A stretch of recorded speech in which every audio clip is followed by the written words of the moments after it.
Hello everybody, welcome to the Intermission Podcast, the show where two film students discuss classic, iconic and obscure films from times gone by. We're your hosts, Oscar W. Fitchett. Robbie Tweedale. Merry Christmas, Robbie. Merry Christmas, mate. This is a few firsts right now.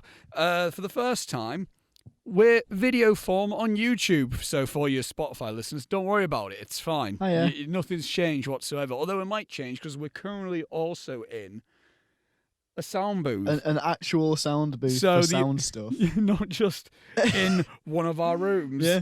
And also, what that means is we are live, not live. We are live in the Northern School of Art. We're at uni. Indeed. We're loving it. It's the first time as well with the podcast that we're doing that we're in the same room. Yeah, because otherwise we do it over Skype. Yeah, we did it. We did the Avatar Last Airbender commentary in person. But in terms of a podcast, in terms of a podcast, this is the first time we're doing it. But also what this is right now is the Christmas special of the Intermission Podcast. Doctor Who don't get one, but we do. We do. And yeah, you know, we said we were going to do we explained it in the Last Airbender commentary, didn't we? How we weren't going to be doing a Spooktober, so I don't need to get into that now. Yeah. But stay tuned for the end of this podcast episode because we've got a few little announcements to make, just generally. Yeah, because I mean, it's been a bit of a go around, hasn't it? Because of COVID and uni stuff. COVID and uni don't get us started on everything that's happened there. It's been a weird couple of months, but we're back at it. It has. Don't worry about it. Yeah. Also, I want to remind people right now that this is a spoiler discussion podcast, so I'm going to say that right now, just right off the bat. If you haven't seen the film we're about to discuss, leave. Off you go. Come back as well, and then listen to us talk about it. Because, Robbie, what we are going to be discussing is the 1946 Christmas classic, It's a Wonderful Life. Yeah. The film is directed by Frank Capra and is written by Frank Capra, Albert Hackett, and Francis Goodrich. The film stars none other than James Stewart, Donna Reed, Lionel Barrymore, Thomas Mitchell, Henry Travers, Beulah Bondi, Ward Bond, Frank Phelan, and Gloria Graham. And the plot synopsis of It's a Wonderful Life, according to IMDb, is an angel is sent from heaven to help a desperately frustrated businessman by showing him what life would have been like if he had never existed. That's not the whole film. That's like the last 10 minutes. But also, every synopsis of the film reads as that, basically. Why? So, I know, yeah. So That's why I uttered spoilers, because there's no way to get around that. Accolades that the film holds is that it has a 94% on the tomato meter and a 95% on audience score on Rotten Tomatoes. Film holds an 8.6 out of 10 on IMDb, making it at number 24 on their top 250 films of all time. On Letterboxd, it has a 4.3 out of 5 stars, making it 94 on their top 250, and the American Film Institute has placed it at number 20 on their top 100 films of all time. The film won 1 Golden Globe for Best Director for Frank Capra, and it was nominated for 5 Academy Awards, including Best Editing, Best Sound Recording, Best Director for Frank Capra, Best Lead Actor for James Stewart, and Best Picture. So, Robbie, this film is, as I've just read there, an absolute Christmas classic. As of right now, this is the now 7th time I've seen this film. Last night was my 6th time.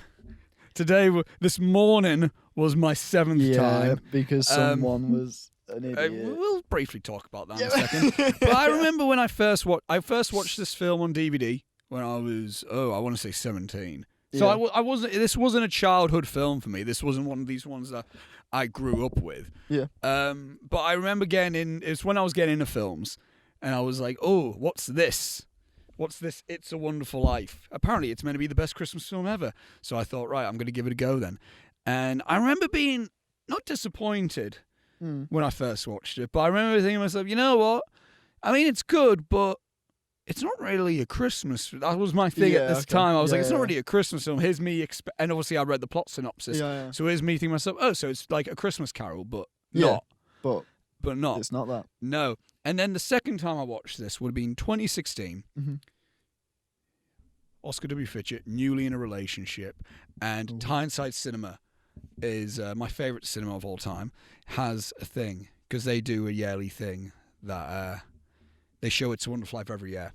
Oh, okay. So, and then my new girlfriend at this point was like, you know what I would love to do? She said about saying, I would love to just like sit and watch It's a Wonderful Life, because I've never seen it. And I was like, well, Tyneside do a cinema thing with it. We may as well just go to Tyneside and see it there. Saw it. Changed my fucking entire experience of the film entirely. Yeah. And then that became a tradition with me to see it every year since 2016. So that was my second time. I saw it a third time in the cinema, 2017, fourth time 2018, 2019, saw it with my mum in the cinema. Yeah. And this year, because of COVID, Tyneside Cinema isn't open right now. Yeah. So I watched it for a sixth time last night to prep for this. We'll get into things.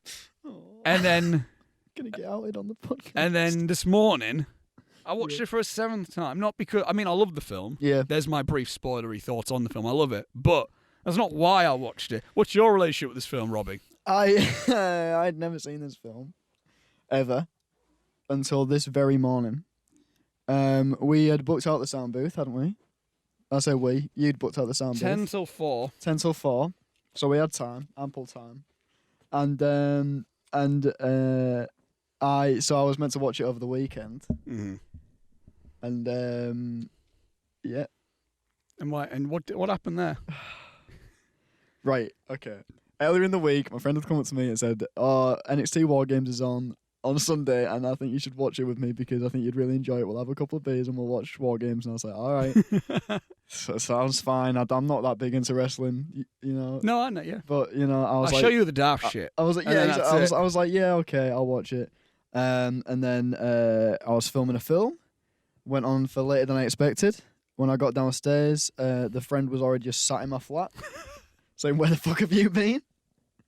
We got a Domino's. We watched the wrestling, and I didn't compensate for how long I thought the wrestling would be on for. It's a long show. It's a long show, and it's American, so you would have watched it at 1 a.m. Yeah, and it finished about 2 o'clock in the morning. Well, no, that wouldn't have been right. It didn't finish then, did it? Oh no, sorry. He went back up to his flat 'cause he was tired at about 2 o'clock in the morning. So you got an hour into the show, and I was like, right, okay, I could give It's a Wonderful Life a go, or I could set an alarm for the morning to watch it before uni. And I set that alarm, and then for 5 o'clock, and then I woke up at 8:45 to my friend saying, "Where the fuck are you? We need to take this equipment back." The friend not being me. Not being Oscar. He met me there to unbelievable disappointment. So he came in the sample just what's in here. And it was lovely. Yeah, we watched It's a Wonderful Life. So I know your basic gist of this film. Yeah. I noticed you started to take notes and then you just didn't. Yeah. So that's fine. If there's one thing that we know about me, excellent memory.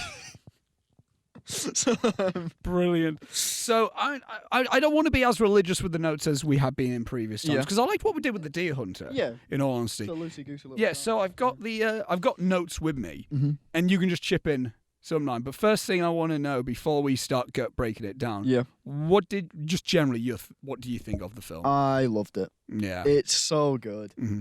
It's just like one of those films that's unbelievably charming without even trying. Yes. Yeah. It's just, and I think that's a lot of that's down to Jimmy Stewart. Mm.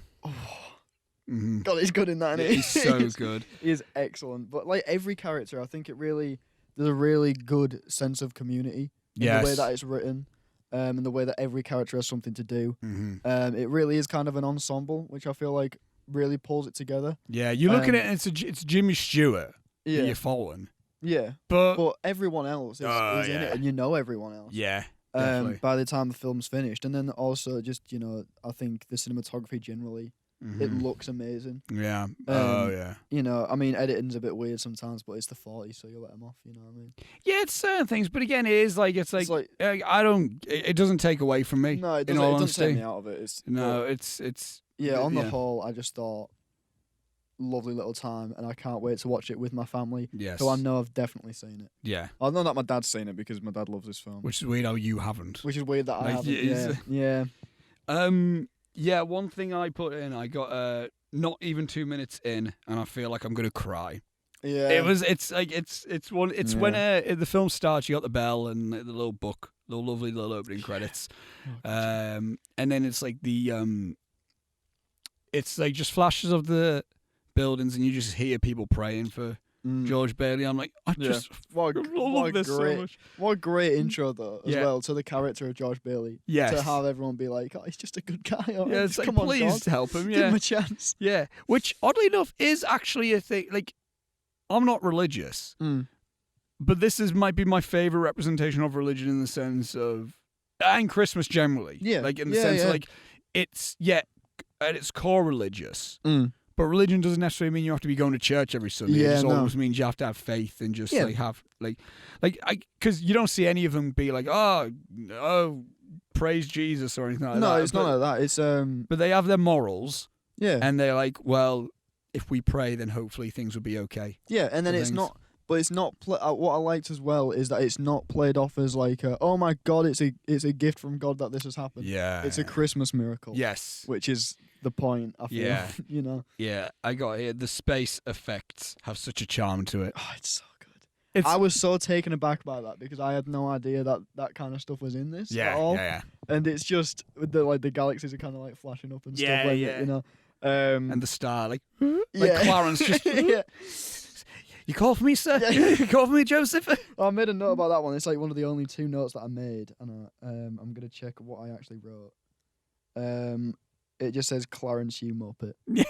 Because everyone's just like treats him like he's a moron straight away. They're like, he's like a bloody dog's brain or something. Like, yeah, it's like, he's not really smart, but it's like, but he has like a big heart, so that's all right, we'll send him down. Then. And they're not nasty to him. It's like, they're like, bless. Bless him. That's what Clarence is. Like, they're like, he's 200 or whatever, and he ain't got his wings. Then yeah, it's like, he's send him down, I guess.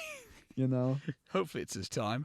I got here the I can't see anything. I haven't got my wings. I just love the editing where it's like you don't see anything.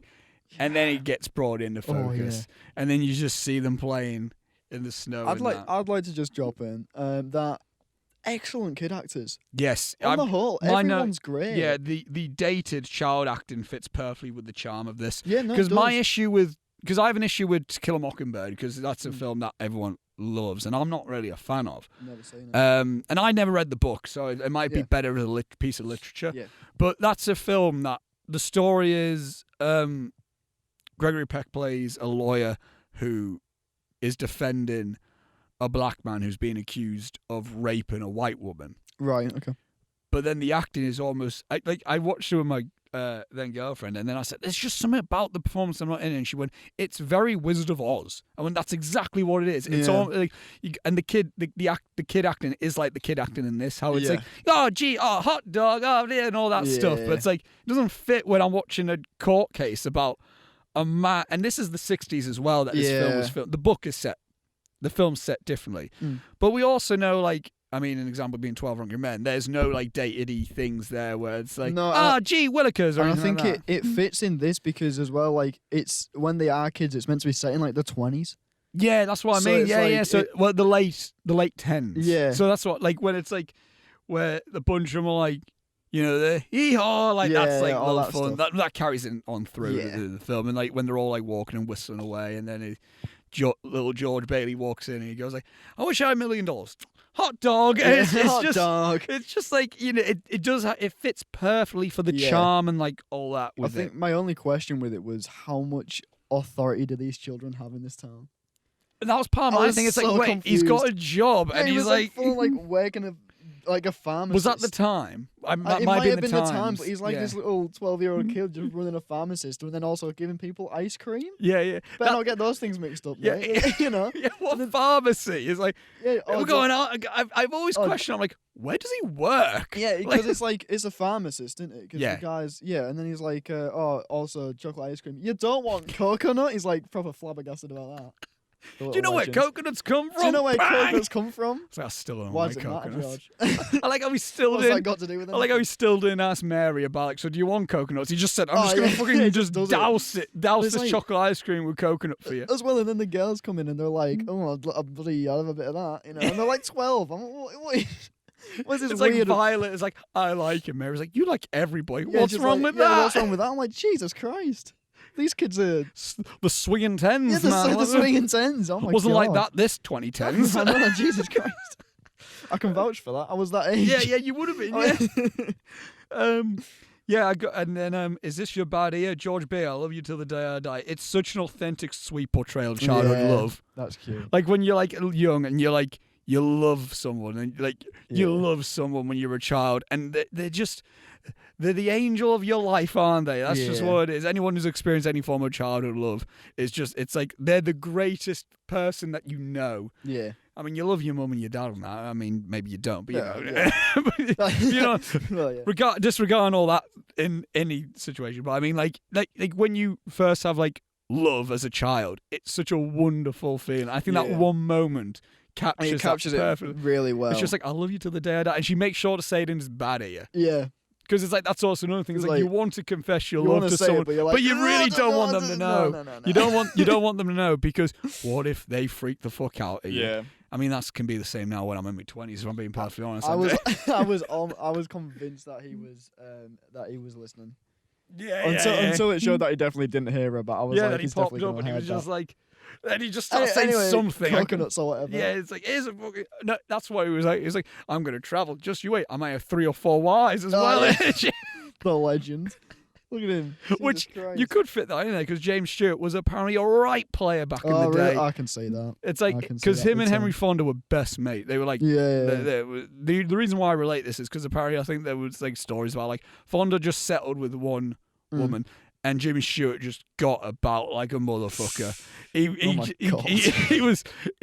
eventually married and settled down, but apparently like mates were like, dude, you need to like settle down, maybe like go there. Calm the fuck down, Jimmy. I know, but he was like, it was just knocking about. Bar to bar. He was a right fucking like player with it all. Which I need to point this out for anyone watching visually. Oh yeah. Sorry, I've got the Christmas jumper on. I'm aware that Donatello's bandana's the wrong colour. Why would it be green? That'd be green on green. Sorry. Oh, yeah. He's wearing green on green. Sorry, it has nothing to do with anything. I just looked down and remembered I needed to mention it in case anyone called me out on having the wrong bandana. Yeah. Podcast listeners, this is why you should be watching the YouTube channel. Yeah, this is why you should be watching the YouTube channel. For the context, I'm wearing the Ninja Turtles Christmas jumper, and you won't say how amazing cool it is. Yeah, we're both wearing Christmas jumpers. Yeah, he's got his Christmas cardi on. It's mint. Yeah. You won't see it unless you're watching. You can see the festivities. I mean, the room isn't really festive. We're in just like. Sorry, I'll show these off as well. Christmas socks. You can't. Well, that's just the soul. There you go. Christmas socks. Brilliant. Yeah, good stuff. Sorry. The cheesy moments and the serious moments work together beautifully. I got it when George finds out Mr. Gower's son died. Oh. Because we go right from being like. Look it's like, help me down, help you down. Yeah, and then all that stuff. Just waffling about coconuts and travelling and that and like all this stuff. And then it's like influenza, bang. Yeah, because then you think, he's the grumpy boss, but then you find out, he's not always like this. It's just really sad. But it that could be such a like, well, that felt very out of place. Yeah, but it plays it off really well, and I think it's because of the way that he deals with it afterwards. Yes. When he sends Josh to take the stuff and he's giving him the wrong pill and everything, he goes back and tells him when he's like screaming at him and everything, and he hits him in the ear. Yeah. Is it bleeding? Yeah. I feel like and then and it's that bit, and then when he starts to get really apologetic and just comes in and cries and stuff, there's many moments where I'm like, and that's one of them. Like that, the film's full of just like goosebumps. Yeah. And it's like, I'm not crying yet. I'm not crying. No, it's not going to happen. Not yet. Not yet. You're not getting me just yet. Yeah. Yeah, and I got Mr. Potter is the blueprint for every generic Disney/animated villain. But here, Potter works perfectly. Yeah, he does. He's the villain from Mary Poppins, is what he is. Yeah. But he's like spot on. Yeah, that's what I mean. Because it's like I was watching him, and it's like how you first see him, and like Mr. Bailey's like, but. They have families. He's like, well, they're not my children. Yeah. It's like, again, like every animated film and every Disney just every animated film these days, the villain's just like, no, I'm just evil because I'm evil. Yeah. And he's like that. We don't get to find out Mr. Potter had a bad childhood or anything like that. He might have been old forever. Looks it. Didn't fucking age. Yeah, no, I'm pretty sure George lives in a town of vampires, but we'll get onto that in a bit. Continue. Yeah, and he's like, no, well, they're not my children. It's like, but that, again, for some reason, that just feels fine Yeah. in this, like in the It fictional works. world in this film. Yeah. Yeah. The other note that I made, of the two notes that I made, was the fact that he's called Henry Potter. Yeah. And Harry is short for Henry. Yes. So I'm going to say J.K. Rowling. J.K. Rowling. I know where your head's at. There's a few other names in here. There's Yeah, another set there of is. names where we're like, There all right. is- all right, yeah. I can confirm that those names. Yeah, no. They are. They are. Yeah. Definitely, okay. Yeah. Well, we'll get on to that. I mean, it's not a spoiler. Bert and Ernie. yeah, It's Jim Henson's favorite. It was Jim Henson's favorite film. that makes sense. So and that makes a lot of sense. yeah. Okay. Yeah, I got to hear it's poison. I know you didn't mean it. I just got instant chills. Yeah, We talked about it there, but it is that. Like, it's interesting the way it's shot as well. Again, this is 40, so a lot of things are more soundstagey than It's they are. really like, nice though. yeah. I think the having the shelves in the foreground Yes. with all the kind of vials and Yeah. whatnot on there it adds a lot of nice depth, but you can tell that it's been strategically placed because when the camera comes down, there's always a gap in the shelf. It's exactly when where the actors it's are when gonna Mr. Gowers and hugs George, and the camera moves. Yeah. And it is in a perfect placement of be, that. where you can see it, and it's like that's just good Which directing. actor blocking. That's just Brilliant, yeah. really great direction. Definitely. Yeah.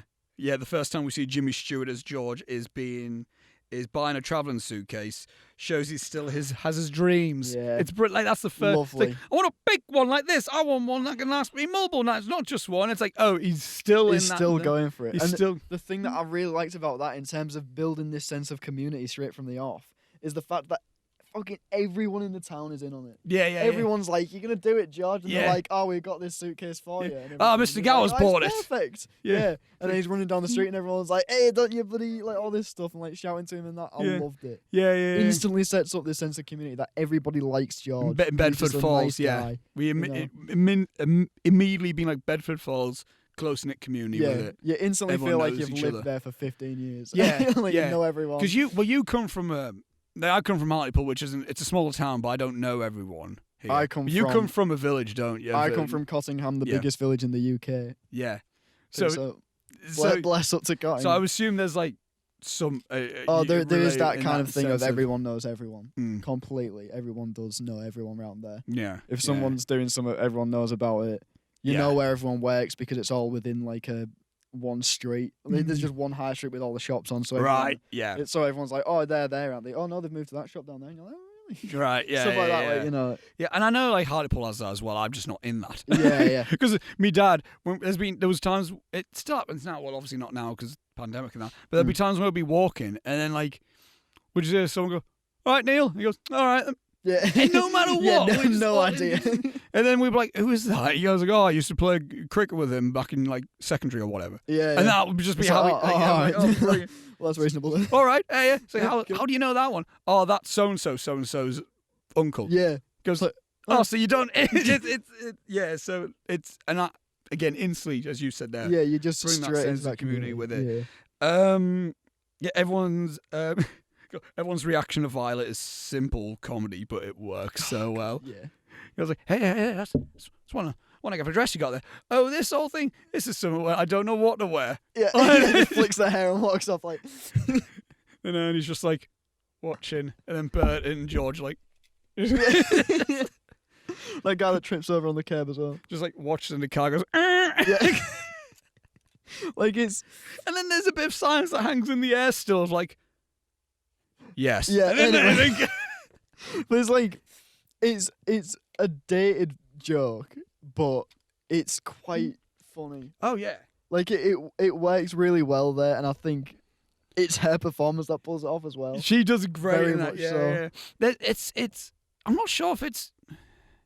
Is it old because we've seen everything that's happened, or was that like one of the first times it's used? Because there's another. Because Frank Capra did a film called It Happened One Night, 1934, I believe. Clark Gable and I forgot the actress's name. It won Best Picture at the time. Oh, okay. I wouldn't mind going through that at one point. Yeah. But that's very much so just archetype for rom-com. Yeah. But I think it was one of the early examples of that plot structure. Right. Okay. So again, with this thing, I'm not sure if you can look at it and goes like, was that a really fresh, funny joke then? It's funny to us because we're like, oh, that's, yeah. That's but so I've charming, seen that 'cause we've many seen that a million times. times. Like, there's been like daft comedies. There's been cartoons that have done that joke. So I don't know if that was like it's definitely one of the earlier ones I can think of. Yeah, that no, type I of mean, thing. that's interesting. That's an interesting thing about watching classic films. You could be watching something, you go, "Oh, that's great. We still see that today and everything. It's so interesting that they used to do back then." But it could be just that's the first time it was done. Yeah, you wouldn't know. Did Frank Capra go, "I got an idea for a joke," and then that was that joke? Who's to know? I don't know. Again, either Interesting. way, either way, it works. Yeah, it no, still it does. Works. It really works. And again, shows like because again we set up Violet again because we saw Violet as a little girl. It's like, oh, she's still kind of like that. Yeah, she's still kind of like that, which I like as well. Like all the younger ones you see, is like they're still all kind of, like Sam Wainwright's still going. He's still doing that for some fucking reason. For some reason, I don't understand it. I don't know if it's a weird nervous tick that he has. Was it a trend then? I have no idea. I don't know. I'm not that expertise in that time period. Never thought I'd make this comparison, but George Bailey is like Michael Corleone in the sense he doesn't want to go into the family business, but instead travel with a different career, but something eventually drags him in, being the father's passing. Yeah, but I mean, you're not wrong. That's what I mean. I could have done. Plot-wise, you're not wrong. You know, that's like when people say about Force Awakens and A New Hope in the same movie. Like, technically, I mean, it works. Yeah. That's really weird. That's really weird to think like, about. it's when they're around the table as well, and he's talking to him. A lovely scene. Yeah, really nice scene. Brilliant, and like how like. Apart from the rape, Joe. Well, you know, we're gonna ignore that for now. We can forget about that for now. It's when and it's when they're just talking and they're like like he's like, when you come back and take over the business, and George's like, I don't want to do that because I don't want to be stuck in Bedford Falls. Is what he did. He wants to go out. And he has his own ambitions. Yeah. And we've seen that from when he was a kid. He's had these ambitions. Yeah. It's not just like he was a kid. I was like, oh, well, whatever. I'm fine being here. And then he was like, no, I want to move. He's like, he's always been like, I want to travel. Yeah. I want to explore. I want to do this. And he's like, I've been saving up for this. I don't want to throw it away. And I like the little thing that his dad says as well. I think in a small office, we also change lives and make a difference. But I understand what you mean. You don't want to be under Potter's thumb. He goes, yeah. And it's just a lovely little moment like that, I think. And then the dance. I mentioned this to you. They're all Jimmy Stewart's maybe 21 in this time. Yeah. And then Harry's meant to be like 18, and there's meant to be a bunch of 18-year-olds. It's like, bullshit, did I look like that when I was... No way. Like, I'm 19 now. I think Jimmy Stewart was genuinely... He was late 30s when he filmed this. Yeah, he's got to have been. It's a Tobey Maguire Spider-Man situation. Where it just starts off with the movie with a 40-year-old man chasing a school bus. Like, it's like that man is so clearly not... It's Grease syndrome is what it is. Grease is the exact Grease same is thing. the proper example for me of... It's like weird things because you get to it and you look around and you're like... It's like there's a kid who's got like a beer belly and like a 5 o'clock shadow and he's like chatting and the teacher's like, you better behave or you're getting attention. He's like, no, come on. Oh, come on. It's like, who is this man?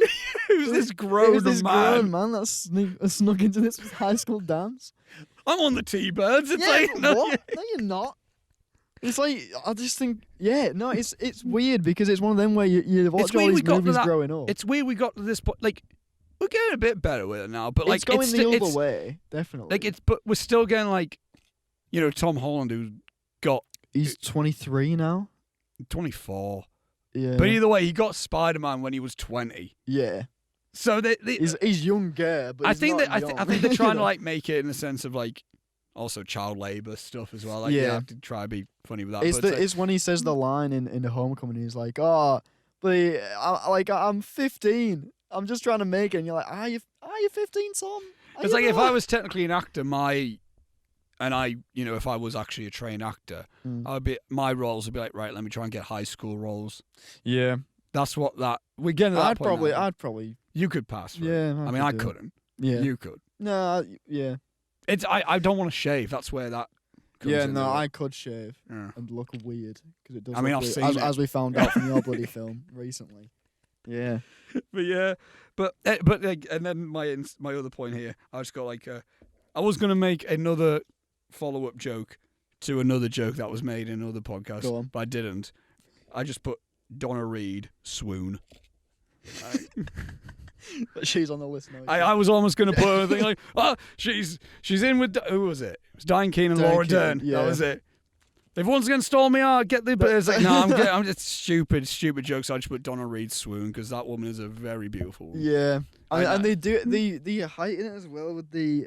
They do it all the They do time. the Casablanca Gauzy and Blair thing where they It's a put the lot of gauze like over the 40s filmed. I mean, that happened. Yeah. Like, I mean, Sunrise in the 20s did that. Yeah. Like, a lot of films do that where they Don't kind like of. that movie. Oh, I'd love that film, but that could be another thing for another time, maybe. But yeah, like they do that thing which works all the time. Oh, it yeah, always no, works. it works perfectly to kind of emphasize her as a But important character. yeah, I don't want to also just make it as like, oh well, you just fancy Donna Reed here. No, I think like her like beauty works well in the film because she does have almost like that relatability to her still, Yeah, and just generally she's great I performance think in this it's as well. the way the character's written. Yes, She's written to be really beautiful, hmm but she's not. That's not her character.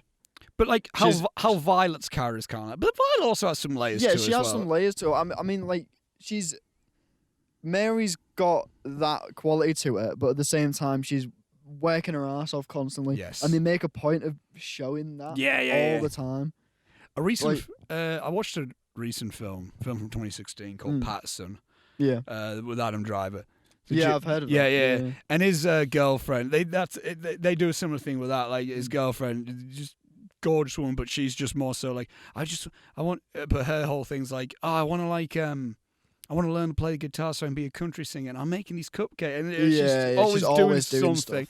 And that's kind of the same thing Yeah. with this as well. And it's like she's almost kind of like the archetype of like of a character of a female character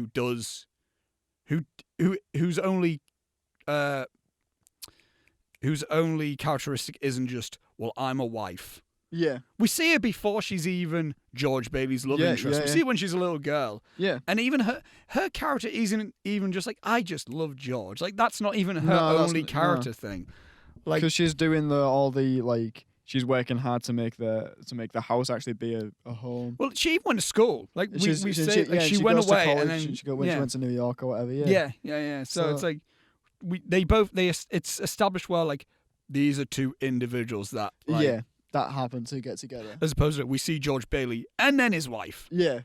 We know George and Mary. Yeah, there are two defined characters within the scripts. With when they do get together, it's such like a yes. It's like get go in. on, I'm lads. happy. I'm happy for both of them. Yeah. It's like being a Yeah, mate and being mates with two different people, and it's like I can see it. Yeah. Just get together. Yeah, would yeah. you? Just do it. Go Just on. do it, and Go then on. eventually they do it. It's not, go on, do it.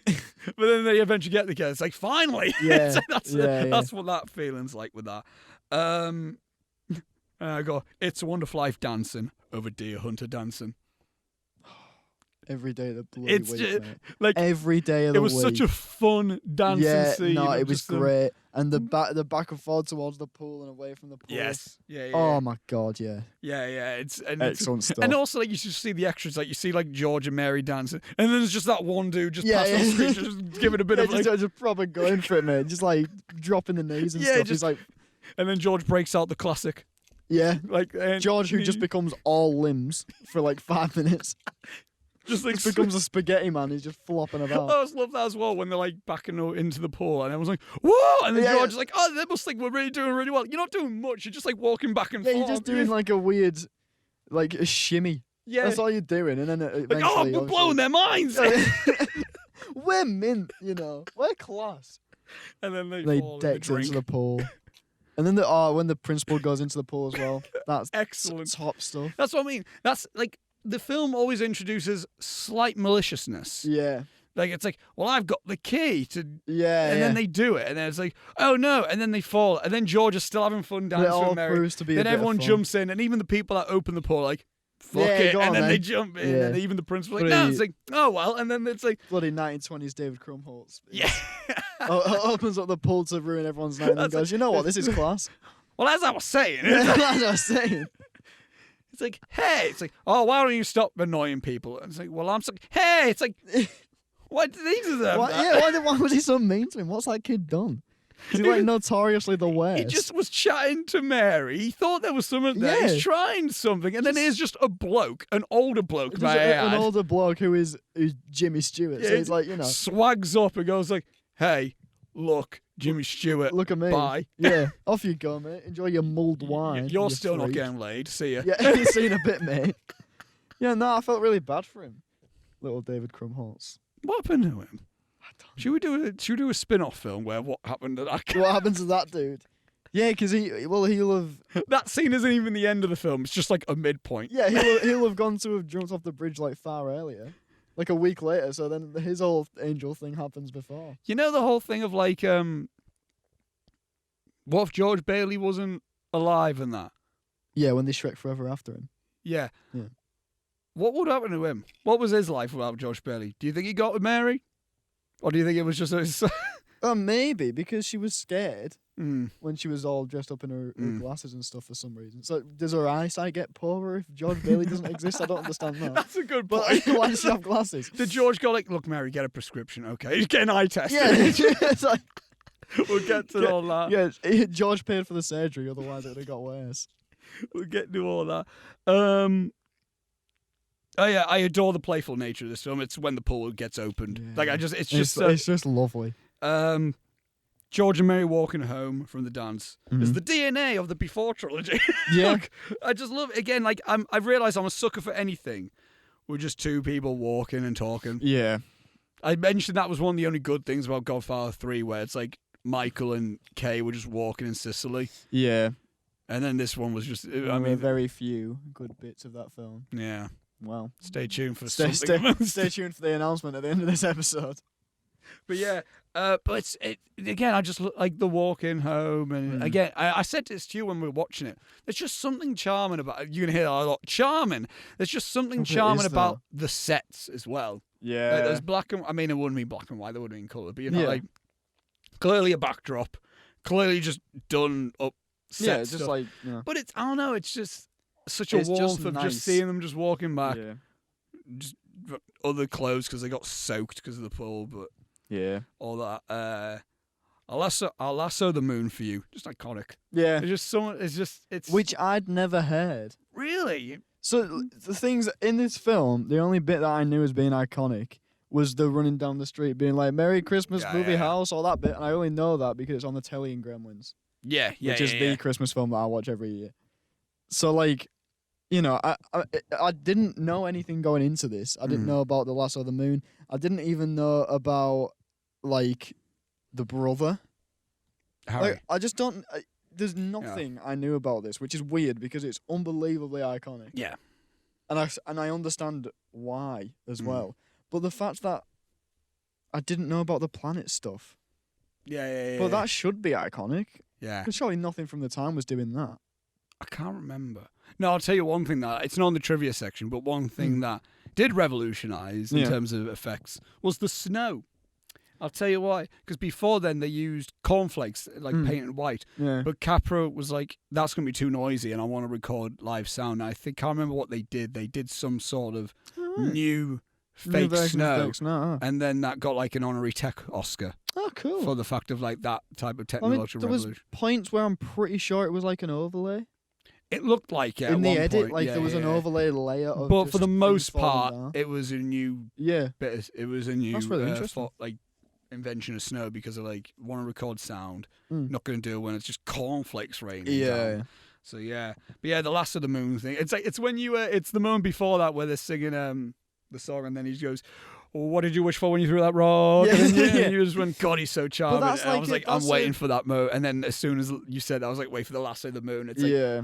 fuck, George But I mean, Bailey's great. that to me is a line that you'd hear in a modern rom-com.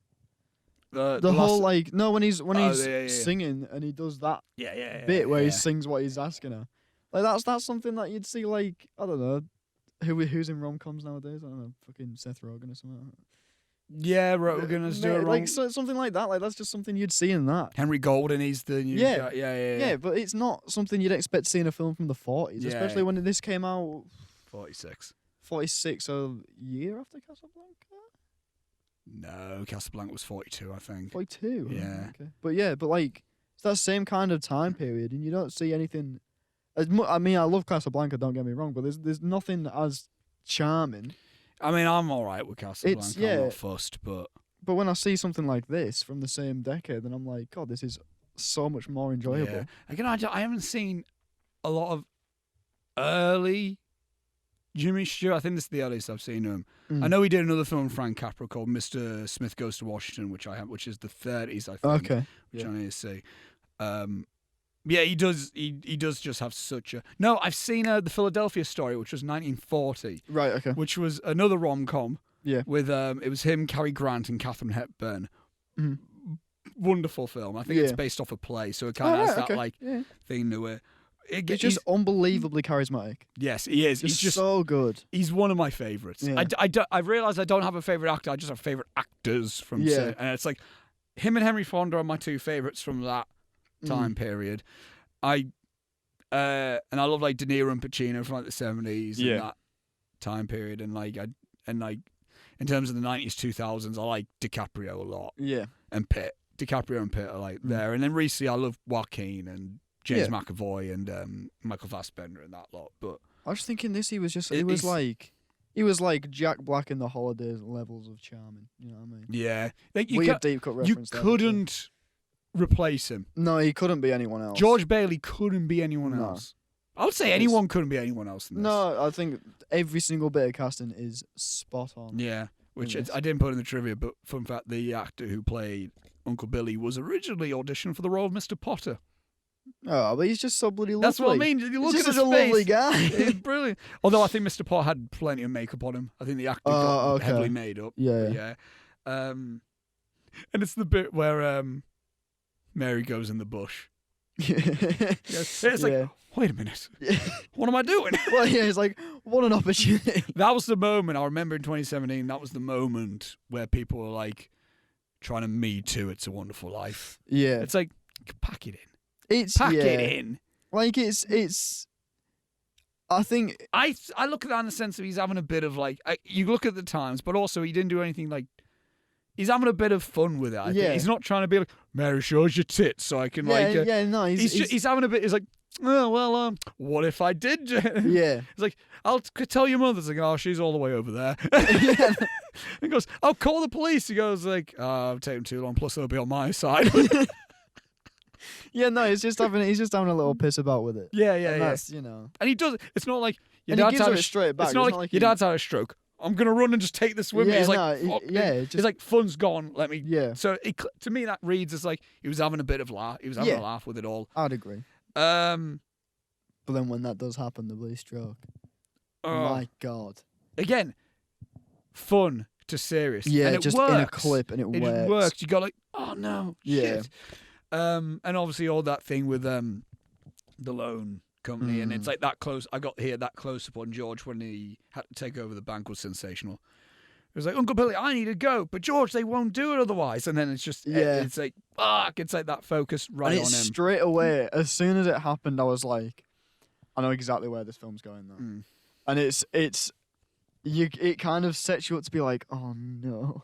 Because you know that it's just going to be, this film is just going to be ripping on him. The whole time. Yeah, it's just and it is. And everything that he wanted is not going to be, he's not going to be able to get to it. And you know that it's going in that direction. And you don't know, I didn't know if the film was then going to be him learning, like, you know, having fun with what he has at the time and eventually actually getting what he wanted the whole time at the end. Or if it was going to go with the idea of he just makes himself happy with what he has.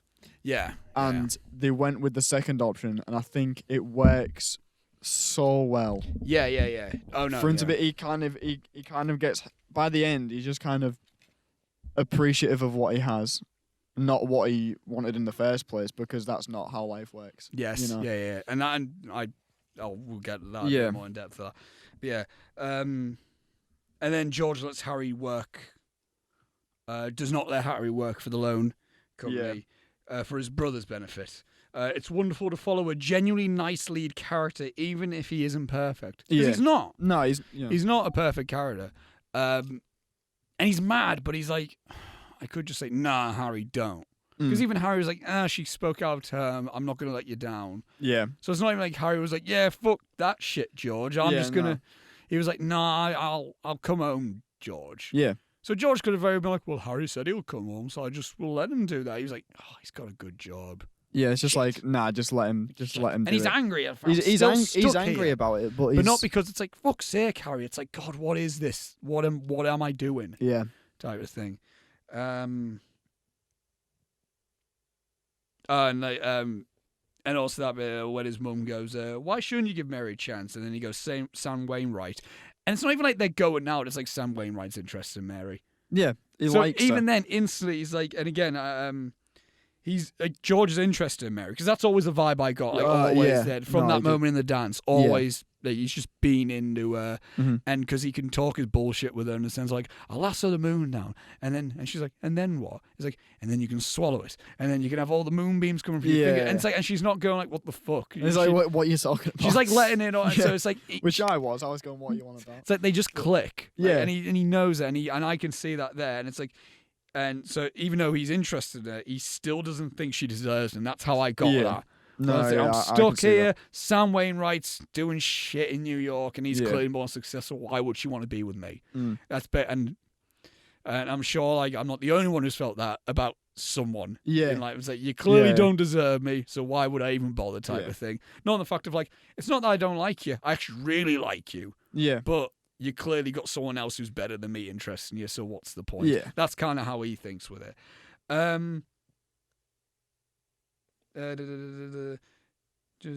What's that? How far are we? What have you written? How far are we here? How far have I... What did you write? That's not anywhere near the... Why have I written that down at this point? That's further into the film. Well, like way further in? Yeah, like towards the end, I think. Okay. No, it's not. No, I'm incorrect. Okay. It's when and he's when he was off to do some passionate necking. Oh yes. And then he goes to and he talks to Violet. Yeah. And it's like, hang on, boss, I got a date. Wait for me. And then he goes, wait for you, baby. Yeah, he's just like, yeah, fine, yeah. Not like, it was like, we'll just stand here. Yeah, he probably straightens up as well. He's like, it's like two blokes saying, I'll just wait see if this works out. I'll just wait for Violet to come back. I think the two of them didn't even know each other at the moment. Like, oh, no. the two blokes as well. They're just two like just two random guys I've never met. It's two strangers. And that's what I got here about George's first date idea is brilliant. Violet doesn't know what she's missing. Yeah. Yeah, and she's like, what are you doing? Nothing. It's like, we're going to the top of a hill or whatever. He's like to the top of a mountain. There's a green pond. He basically said, we'll have an adventure into the wilderness until the sunrise.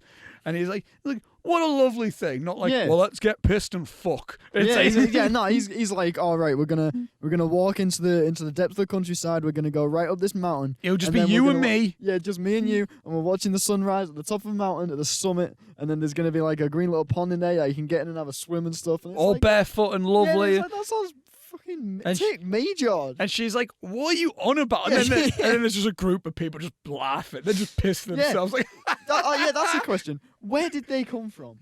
I asked you this when we were watching it because it was such a weird, like, it just cuts to a wide and suddenly there's a crowd of people just pissing themselves at George. Like, what an idiot, what a loser wants to go up this mountain. And it's like, what? Where did these people come from for a start? And why are they laughing at him? Yeah, it's just... He was just asking someone on a really nice date just because she doesn't want to go. It's not like... Yeah. And that's what I mean in the sense of, like, I could tell, like, him, like, he's always felt connected to Mary because, like, if he said that to Mary, she'd be like, yeah, go on then, yeah. And that's where he finds that connect. It's like, so that also identifies the fact of, like, he doesn't just want anyone, he wants someone very specific who connects with him. And she clearly doesn't. But Mary does because he can waffle on about moonbeams and all that stuff. Moonbeams. And then she'll be all into it. And then she goes, let's walk barefoot. She's like, my feet will get mucky. What are you on about, George? And he's like, oh, fine. Fine, whatever. It's like, fine, I'll just forget it. And then, whatever. I want to see what happened to the two blokes who are waiting for Violet. It's like, what do we do now? They were probably laughing. Yeah, like... I'm like, look at this idiot. Hey, Violet, do you want to get drunk and shag? Fuck that mountain stuff. Who cares? You flip a coin to see who does it. Yeah. Or Violet might be in the first polyamorous person. Who knows? Well, I don't know. who's to say? I don't know. Who's to say? Yeah, and it got Mary is the absolute sweetest with the moon drawing and playing the music. Yeah, oh God. Like just it's like Yeah. fucking just it's. I love how he's just like also just about in the garden, like just about, and he goes like, "No, I'm just passing by." Yeah, no. It's like nothing. He's just like he was literally he was like pacing back on the phone, smacking the fence with a stick for no reason at It's like, all. come in, George. It's like she opens up the door with the record playing. Yeah. And he goes, "Oh, come in for a bit." Can't open the gate. Yeah, just like Kicks it down. sit down. See, right, okay. This sequence confused me a little bit with his reaction to Sam on the phone. Hello. Right. But like, so he goes in Yes. and he's like fuming at the world. Doesn't want to be there Mhm. for some reason. Mhm. Why was he angry? I've got it here because this is my thought. Like George is confrontational towards Mary because he's stuck in life and doesn't feel Mary deserves him. Okay. Yeah. Because he's in a place with someone who he's frustrated the fact I'm still in fucking Bedford Falls, Yeah. and he's seeing a lass who he clearly likes, Mm. who he's into, but he's like, "Oh, but she's got Sam Wainwright who's away in New York doing stuff. She goes to school. She's only here visiting. So why the fuck am I?" So he's more frustrated at the fact of like he can't be that for her. Yeah. Is how I read that when I watched it last night. Yeah. In the sense of it's not he's angry at Mary like, "Oh, I don't like you," Yeah. but because otherwise why would he switch pretty much towards the end of it all? Yeah. Yeah. Okay. Like, I it's can- more so yeah. he's angry at the fact of like, fuck, I'm still here Mm. and you're about. I think. So like, why should I like even like try it? I think he thinks that she's too good for him. Yeah. And he No, almo- I get and that he, throughout and he the could, film, and he though. could maybe feel like not patronizing him, but no, because people can feel like someone's patronizing even though like unintentionally patronizing him. Yeah. And it's like, it's nice about Harry, Mary, and he's like, yeah, right, so Yeah. It's great. Good on him. yeah, I'm still stuck here. yeah. He's like, oh, it's like, don't you like marriage? Like, yeah, I mean, marriage is fine for Harry and Sam and you. Also, like, Yeah. it's like clearly, like, well, clearly there's no one for me, so why the fuck am I like that's? Yeah. But he's not being woe is me with it, because he's No, he's still like, he's not like. That's a really good point actually, because this film is, as I was saying earlier, it is just beating him down for 2 hours. Mhm. But he's never like, oh, everything just sucks for me. He's always thinking about other people. yeah. He's never about himself. He's a very selfless character. He's frustrated because he would be, Yeah. but he's not like he's not. Well, I've got this issue. Well, he's angry. Yeah. But so that's where that would come in. I also love the bit where he goes, "Who is that? George Bailey. Why is he here? Why are you here? I don't know. He invited me here. He's making violent love to me, mother." And the mum's fuming. She hates him for like no reason. I don't think why. He's She the proper nicest despises- bloke He's like ever. the nicest guy, and everyone else in the town loves him except you, lady. Literally, it's like So grow up. Alright. never hear from her again, do we? After No. they're married, You they're see, like, you see her at the wedding, but that's like, like, why she done yeah, this? just like for no reason at all. But like, so the thing that confused me is when Sam rings about the factory, and he's like, "I've got the opportunity of a bloody lifetime for you, mate. We're gonna make plastic or whatever." Which I mean, obviously, I mean, it worked in the excellent. war. yeah, What did they very, offer very him? 40s. I love it. Yeah, it is, isn't it? We're gonna in the plastic We're gonna go industry. for the plastic industry. Okay. But he's like, George turns it down and then kisses Mary, and then it just cuts to them getting married. And I was like, well, surely they'd like start kissing and stuff if they were really excited because he just got the business opportunity of a lifetime and he was going to make loads of money. Because he doesn't go for it, does he? No. So why did he get really excited and get married and start kissing? He 'Cause just he gets had- fuming and was like, I don't want your bloody plastics. Because you can look at whatever that they in are." the sense of like because if he does move, then the loan firm's gonna close because he's the Yeah. only one keeping it afloat because Harry's not staying. Mm. And he kisses Mary. I read in the sense he kisses Mary because he's just like throwing caution to the wind. Mm. Fuck it, I love you, Mary. Yeah. And then they get married because then Mary stays in Bedford Falls. And now he's happier because at least he has Mary in Bedford Falls. Yeah, I agree. So that's the one thing making Bedford Falls worthy for him to still stay. Yeah. Because you might be like, I'm one out of my town. But what if there's that one person in that town that makes you wonder, you know what? You're the one reason why you're going to keep me here. Yeah. Sort of thing. Yeah. I can bear everything else if I'm with you in this place. That makes sense. That's good. Because I've also got here as well. The moment where George and Mary first kiss. By the way, I love that. It's just a shot of them on the phone. Obviously, it's mostly Sam just talking and them just close to each other. It's so sweet, and you got that softener effect with it. Mary, where George and Mary first kiss, make a romantic cynic like me. Wish I had a Mary in my life. It does that wonderfully, doesn't it? It's like you can be a cynical about anything, about love or anything, but you see that you go like, that's sweet. That is lovely. Yeah, I buy exactly why they would be doing it as well. It's not because I mean, I like When Harry Met Sally, but I never thought to myself where it's. I never thought like I've only seen it once, but I thought to myself.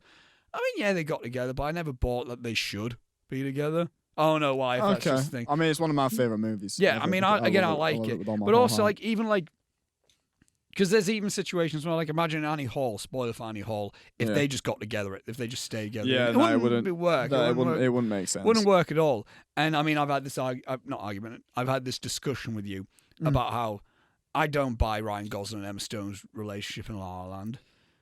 I don't, but and there's other rom-coms or like romantic films as well, where you can look at when they get together because the script says they need to get together. Whatever. But here it's like, it's like when they are together, it's like just kiss, just God damn it, just get together, please, and then they did, and it's right to the wedding, brilliant. Yeah, straight away, cut to the chase. Because the narrative is almost like we're watching the film as if. Well, like how Clarence is getting told about George Bailey. Yeah. Like we're getting told about George Bailey. So we're seeing just, like you wouldn't be told a story about they kissed and then they ended up going on a first date here and then blah. You would just be, they got together here and then eventually got married years later. Yeah. Like you don't need all the other BS in there as well, which is a brilliant way how to tell that. The story structure is how a friend would be telling you a story. Yeah. Which also has that warm feeling to it in the sense of like, you know, you're listening to a mate telling you a story with it. Right. Again, here's another moment where you're saying about how they're just crapping on George. We're going to be going on, you know, he's with Mary and they're still living in Bedford Falls, but it's like, we're going on honeymoon everywhere. Oh, God, yeah. And then it's like, the loan firm is fucked, so then he has to stay and he misses his train and all that. And then it's the moment, it's like, and he pays with his own money because that's all he can do. But what I liked was that Mary understood, and it was her that started offering out the money in the first place. It wasn't George. It wasn't George. Just went, Mary, give me the money. Yeah. And then just instantly, she goes, she was like, how much do you need? And then George's like, yes. And then that's a really well-represented relationship. Yeah, which shows like they both benefit each other. The other half completely understands and is not going to be pissed off with the person when they have to do what they have to do. Do you know what I mean? Like that's excellent. Really, really liked that. And I didn't notice until Potter mentions it later on that was the depression happening. Yeah. I didn't realise that. Yeah. Because I mean, it's. Technically it is, technically it isn't, because it is still Potter's firm's trying to buy him out. Yeah. And they survive it. But I think it was him using the depression that was happening, and Potter had already gotten out of it and was like, right, okay, well, whilst they're on the back foot because the depression's happening, we'll just fucking get this. Yeah. And that was a really nice showing of Community. Oh, yeah. A really good showcase of everyone else, because I think, is that the first time Martini shows up? I think so. And then he's a character just throughout. Oh, brilliant. Like, it's again just like introducing loads of characters who come back for the final scene, obviously, which we'll get onto. Yeah. Again, just that sense of Community. I love it. Yeah, I love it so much. And I also got Jimmy Stewart is a goddamn treasure. It's the bit. It's like, we're still in business, and he's there with the $2. He's got the $2. He goes, shut the door. We in. We did it. And it's like, I love him so much. And he's like, with $2 left. And it's like Mama dollar and Papa dollar. Yeah. If you want to stick around, I should hope you have babies. Is that Da, da, da, da, da, da, da, da. the thing that I really liked about this film? It usually does my head in, but they're like really fast talking thing. All that stuff. Like in the 40s, in every film in the 40s, it's like that. It's everyone talks like, hey, swing. I think Jimmy Stewart like does that. it. But it It's really his well. thing. I think it's just the Jimmy Stewart thing. Yeah. And it's like he goes, right. Wait, I'm married. Yeah. Because he got married that day. Yeah, he's like, I've got Mrs. Bailey on the phone now. And he's like, Mrs. Bailey, no, I want my wife. Oh wait, That is my wife. Love it. Yeah, really good. Oh, and then I got here the dinner honeymoon in the rundown house is such a lovely encapsulation of the message the film conveys. It made me crave rotisserie chicken. Making the best of a terrible situation. Yeah, that's like 100%. Yeah, that's how I look at it. There, in the sense of it is just such like a we're in this shit house. We're in bloody Pennywise's house. Leaks, but we're here with the dinner. You got Bert and Ernie singing. Yeah. Bert and Ernie, not the puppets, the regular guys. The hat just... Oh, the hat's so good. That is something you would only see in a film. That is like the only kind of slapstick you would see in a film in the 40s. And then just... Yeah, he tips his hat to him. And I love the bit at the end as well where he comes in and kisses him on the head. I got it. And the other one just slaps his hat down. It's so good, man. What a you could double cut act. that scene off, Oh but my God, yeah. you would need that in there. But it's so funny. Because I got here Bert and Ernie are incredible. Yeah, it's just like that. So good. It's a mwah, bang. As a duo, they're fucking brilliant. But they're not like blah, blah, blah, blah, blah. They're not. They're not the like comedic relief, but it's like. No, they're not like Laurel and Hardy when they keep showing up. Like every single scene they show up, they have to show up together. Yeah. Like you see Ernie. Like on we his see own Ernie on his own, we see Bert on his own. They're both two. They're not walking together. One of them taxi driver, the other's a police officer, but they're both mates. And I think again, showing them on their own and then showing them together, it implies they have friendships outside of what we see, which again is just. It's weird to say for a film like this because it is small scale and it's just a nice personal story. But world building. It really is. It is world building in the is. script, which is genius. Yeah, because we know Bedford Falls feels like its whole entity. Yeah, and if we get to know Bedford Falls has this character to it that we all know. Yeah, like when it happens to me every year when I revisit the film for this time of the year. Usually, I mean, I get emotional whenever. Last night I got emotional when I first watched it because I'm like, it was the first time I'd seen it just at my home for the longest time. Because every time I was in the classic cinema in Tyneside, I'm like, and then I started getting emotional about cinemas not being open. And again, I was like, damn it. But then it's like, but to me, it's like you have that home feeling with it, with Bedford. Because to me now, whenever I go in the classic cinema in Tyneside and the opening of It's a Wonderful Life, it almost feels like I'm back in this nice homely area. Yeah. And that would be the same like when you watch the film and it's like Bedford Falls. Fuck yeah, let's get to it, mate. Where's everyone? Yeah. George, Bert, Ernie, there's Violet, look at her, Mary and all that stuff. Martini, mate. Oh, mate. I mean, it's, again, to make reference to Gremlins, it's something that I've seen a few times in films, this kind of sense of community, but I don't think I've seen it.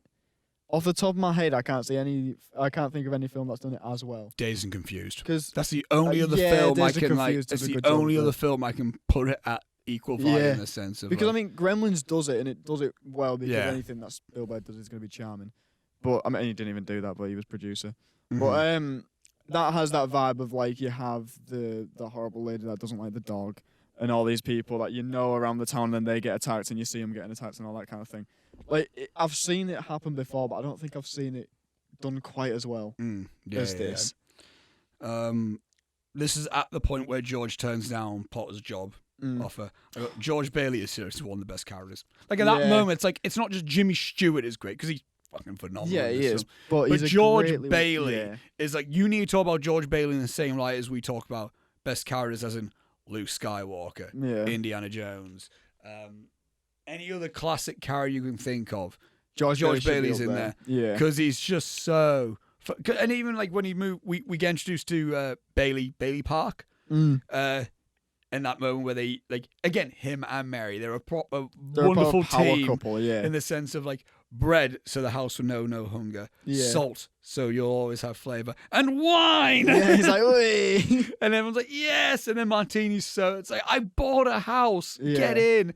And they get out of the little shack with their 5 bazillion kids What I and mean their about him goats. being like, he's like loved by everyone for just being a top bloke. Yeah. And I love those kind of characters. It's the reason that like the character of Peter Parker means so much to me. Yeah. Like he's one of when those characters that you get every now and again that are just so convincingly selfless. Like it makes sense, and it doesn't seem cheap. It doesn't seem pretentious or fogey or anything like that. It's just because and also what helps, you know. he's not just like happy for the sake of being happy. Yeah. It's like we even get, I think he got Bailey Park. He moves people into better places. Potter's like, fuck's sake, George Bailey's really like catching up with me. And in the exact same moment, Bailey's like, but I'm still stuck in bed for fucking because it's like he married Mary and he was like, maybe that's what I need to help me get through this. And he's like, but he still has that hint of like, damn it. Yeah. Damn it. It's like Sam Wainwright goes, and it's that moment where he just kicks the car door. Yeah. For me, it's like why am I not? That's the best.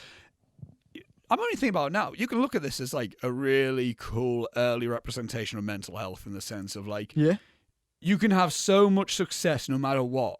You may be like, that's the thing that's wrong. That's the thing what's making me upset. You get the thing that isn't We'll making counter you, that, yeah. and then it's like, but why am I still upset? That's almost what George's frustration is, and he's almost like, why am I still not feeling happy here? And that's why am I like? That's very true and realistic. But I mean, from my own experience, I'd say that's incredibly realistic. Yeah. You have these things that you think are the cause of it in the first place. They get remedied. It's all sorted out, and you're thinking, well, why am I still like this? Because you know? because you on a surface like, why is George going to Potter? Again, he's fine. Yeah. But he's still like, but I'm not. But Yeah. why? Yeah. Maybe I need to just work with Potter. Maybe that will be the best thing. But again, it's that moment where he just goes, he shakes his hand and he looks and he goes, what have I done? What am I getting Yeah. myself into? He goes, you know what? Nah. He basically says, fuck this. Yeah. You're the worst, which he is. Yeah. Potter is the worst throughout this film. And he goes to his assistant. He's like, you know what? And you're also the worst. It's like, well, he hasn't really done much. And then he he's opens walking up. out and he's like the bellboy or something. It's like you're the worst as well. It's like just the random lady who goes, and that goes to you too. And then she's like, what? She's like, what? I also love the fact how he walks out with the cigar. He just keeps Yeah, going, he takes the fuck you. He's about to put it down. And he looks at it. He's like, you know what? I'll take this. I also love it's like, you're 28, George. I'm like, bullshit. Yeah, no, he's not 28. He's like 56. I know times than that, but like, Jesus Christ. Jesus. The story of someone who has dreams and ambitions feeling stuck in one place is a great punch in the emotions. Yeah. It really is. It really is. That's where it is for me with that. It just, like, that's where it is, I think, with it. Like, that is really the gripping point of it. Because, again, you can look at it and goes, well, is it even a Christmas film? Because it's not always Christmas. But it's like, I don't think that needs to mean Christmas. Because it's the end message of it. It's got that feeling of got the Christmas feeling throughout, overall. though, because of that sense of community. Yeah. Which I'm going to keep saying. Yeah. And I got here, every character dynamic is flawless. The actors' chemistry is a big praise. A big praise to the cast and director. Yeah. Without a doubt. Yeah, I don't know who Excellent cast job. this film, but it's the moment for me where it really clicked with me where you go, it's after the war thing. Which I love. It's like the war had to get mentioned, and brilliant way to mention it. We didn't get a whole scene of like, we just got like. And I think it's perfect as well that you've established. We're in the real world with this. Yeah, and like up to that point, all the characters have been established, what they are, who they are, what they're going for. That's when they start listing Ernie the taxi driver parachuting in France. It's like, fucking hey, Ernie, mate. And then it's like, well, and I think it's really perfectly written in the sense of like, yeah, that's what that person would be doing. Ernie would be doing that. Of course, Harry's like this amazing fighter pilot bloke hero who was like a sports who was brilliant on his top class sports and all that. Yeah, and like stuff like that. And then it's like, and of course, George is still stuck at home. Yeah, because of his ear. Because of course he is. Because he couldn't do it, so he just had to be about. Even when it was mandatory for men to be fight, there. Yeah, he was still stuck.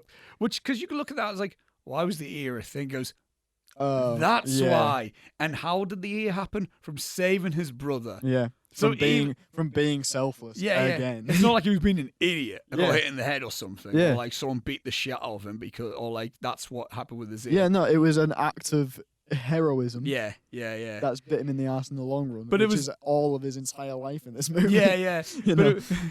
but it's the moment where I was like, God, the characters are so great. It's when he goes like, hey, have you seen the paper? And then he shows the headline. And he goes like, yeah, it's snowing today. And he goes, it's not going. What do you mean it's snowing today? He's Because like, I'm I'm only kidding, yeah. And then in comes Mr. Gower. Yeah. Who is still... Right, okay, is this a good time to mention it? Yeah. Right, okay. Everyone in the town's a vampire. I am absolutely 100%. It's the older people. It's the old people, yeah. Yeah, because I think my theory overall would be because we know that spiritual and magical things exist in this world because Heaven angels and whatever. Who's to say that demons don't exist and by association vampires, right? Because I'm saying a cult of vampires came here in like the 1800s, right? And they set up and everything. And some of them are still about, but there was a big like civil war in the town, and some of them were killed off, and the humans started anew and buried the history of vampires so that no one would know, right? You got Mr. Gower, And then you get Mr. Gower, who is definitely a vampire because he's alive for like 50 years in this movie, and he's 60 when it starts. Mr. Potter as well. Doesn't change. He's a vampire. He looks the exact same when he's in the carriage with little George, being like, "Oh, it's Mr. Potter." Yeah. And then you just see him talking to George about business transactions, and he's the exact same. You see him in the end of the very end of the movie. Last time you see him is when George is saying Merry Christmas. Yeah. To everyone. He's sat in the room and he looks exactly the same as he did when George was a child, and he's like, "Yeah, well, Happy New Year, whatever." And it's like, you're immortal, aren't you? Because at this point, Jimmy Stewart looks like he's like 40 anyway. Yeah. So it looks like it's been about 35 years. And he's like, he's like 60 when it starts. So I'm just saying, vampires.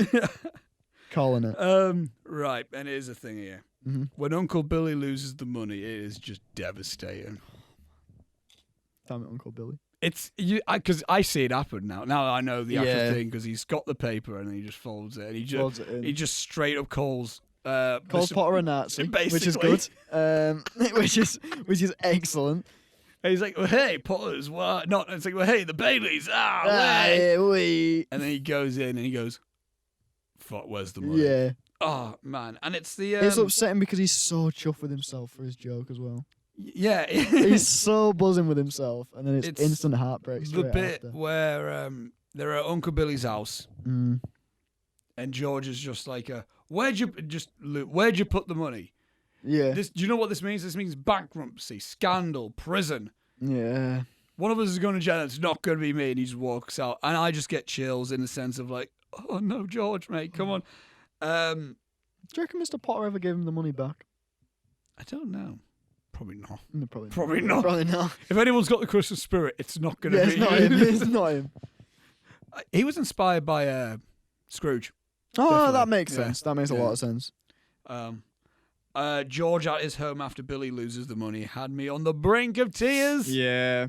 Oh my God. I can tell you, I've been in a similar situation. Not the exact similar. I mean, in the sense of like, I'm just not happy. I'm not in a good mood. Yeah. And now I'm surrounded by people who's just like, Oscar, be happy. How amazing is everything? And I'm You're just like, it's not. And he's keeping it in because he's like, because he's always had the mindset like, just don't whinge. Yeah. Because that's what he is. Yeah. George Bailey's never like, don't whinge for yourself. You just figure it out. Mm. Just sort out yourself. Yeah. But it doesn't help when he's just... It's the moment he walks in and he has his son. He's just like holding him just in tears. He's crying. And Mary notices and she's like, oh shit, come to the kitchen. Oh, it's rough. And then he just starts... And the kid as well, where he's like, Excuse me. Excuse me. Excuse you what? I burped. Shut up, kid. But that'd annoy me. I'd be Oh, like, yeah. Shut up, kid. Go upstairs. And then he goes like, why do we have so many kids? What's the point? Yeah. And then Mary's just like, what's wrong? It's because it's like, all right, it's clearly like, all right, what's the issue? Yeah. Why are you whinging about everything that's happened? Like, literally everything. It's just... he's like... it made me kind of uncomfortable to watch. Yeah. Because you're watching it like, oh no. He's gonna like... You know that he's gonna blow up at some point. And when he does, it's horrible. Silence. It's so bad. It And is. he's like... I'm sorry. It's like, yeah. It's like instantly feels so bad. Yeah, because I got being surrounded with happiness and joy when in a bad mood can cause a worse reaction. Yeah. And this film is the best portrayal of that. Yeah. Punch Drunk Love does a brilliant example of that as well. There's a moment where Adam Sandler he's in like a situation where he just like isn't happy. Yeah. But he's like, no, I'm okay. And then he just boots windows Yeah. in. And then they're like, what the fuck? I need to see that film. You would like it. Like, I think that'd be your thing. Because it comes up so often to me as well that I need to watch it. That would be your type of thing, I think. Yeah. But that works wonderfully. When we're in the bar, when George starts praying in the bar, on the brink of tears, Jimmy Stewart and John Cazale are the only two people to get me that emotional from praying. Yeah. Good on him, you know. Which then made me sad because then I thought, when John Cazale had very Jimmy Stewart tendencies with his performance. They're quite like similar in their mannerisms and stuff. I could see that. Which then got me sad in the sense like, fuck, imagine if Cazale didn't die and like we could have had like he could have been the new Jimmy Stewart in that sense. Oh my god. Because he had that like they both have this kind of like real charm to them. But everyday charm, not like, well, you're drop dead handsome. But it's not like a Gosling charm, but it's like you're a real person that I could meet on the street and go for a pint. But it's also like, I also definitely would not be surprised if you got many lasses fancying you. Yeah. Like that's like just from how like lovely of a bloke you are, and that's like but like when he's praying, oh man, heartbreaking. Yeah, I think he just gets punched. Oh god, yeah. Which. He was a bit of a dick to Miss Welsh or whatever she hung up. Well, I'll hang her up. Yeah, it's like, whoa, now George. Jesus Christ. Yeah, man. It's like, you probably deserve to punch there. Yeah, it's like, and how did he know that he'd sent the daughter home half dressed? Like what? Well, because Mary said when Zuzu had a cold, and he's like, what happened? Yeah, and then Mary said Zuzu won a flower, and she walked home, but she didn't want to crush the flower, so she had her coat open. Oh, okay. That's not the teacher's fault. No, that should be like, it's like, well, you shouldn't have like. Yeah, that's dumb. That. But yeah, I got on quotes. I haven't got any point to make of this. Just my great grandfather planted this tree. I don't know why. It just made me chuckle. Crashes into got to do with anything. Of all the things to be upset about, it's not the fact that he just fucking totaled his car in front of your house. It's like, my granddad planted that tree. What are you playing at? And he's like, move your car. I can be annoyed. I can understand that annoyance. Okay. But why wouldn't he be like, let me phone? So like, right, you stay, you idiot. Let me phone to get someone to help you. Yeah, let me go get the police. Yeah. Or something. But he's like, no. My great-grandfather planted that tree. Get your priorities straight, man. He's like, how dare you? Yeah, he's like, grow up, man. I don't. It reminded me of my cabbages. My cabbages. My great-grandfather planted this tree. Oh, my lucky coats. I hope that. Oh well. Well. And then I got here. The rest of the film, I'm going to put my pen down and let the film speak for itself. So let's just talk about. The ending. The whole like part. I was misty-eyed through the entirety of this section. The entirety of it. One thing that made. Right, so we don't need to go beat by beat with it. Yeah. With it all. I almost got emotional when it's like, oh, he's thinking about killing himself. This is a PG film, and there's themes of suicide and depression.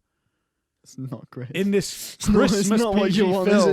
But it doesn't, like, it's not like, Jesus, that's dark as fuck. It's still, like, works with it. But yeah, one thing that made us you laugh and then got me a chuckle when you mentioned it.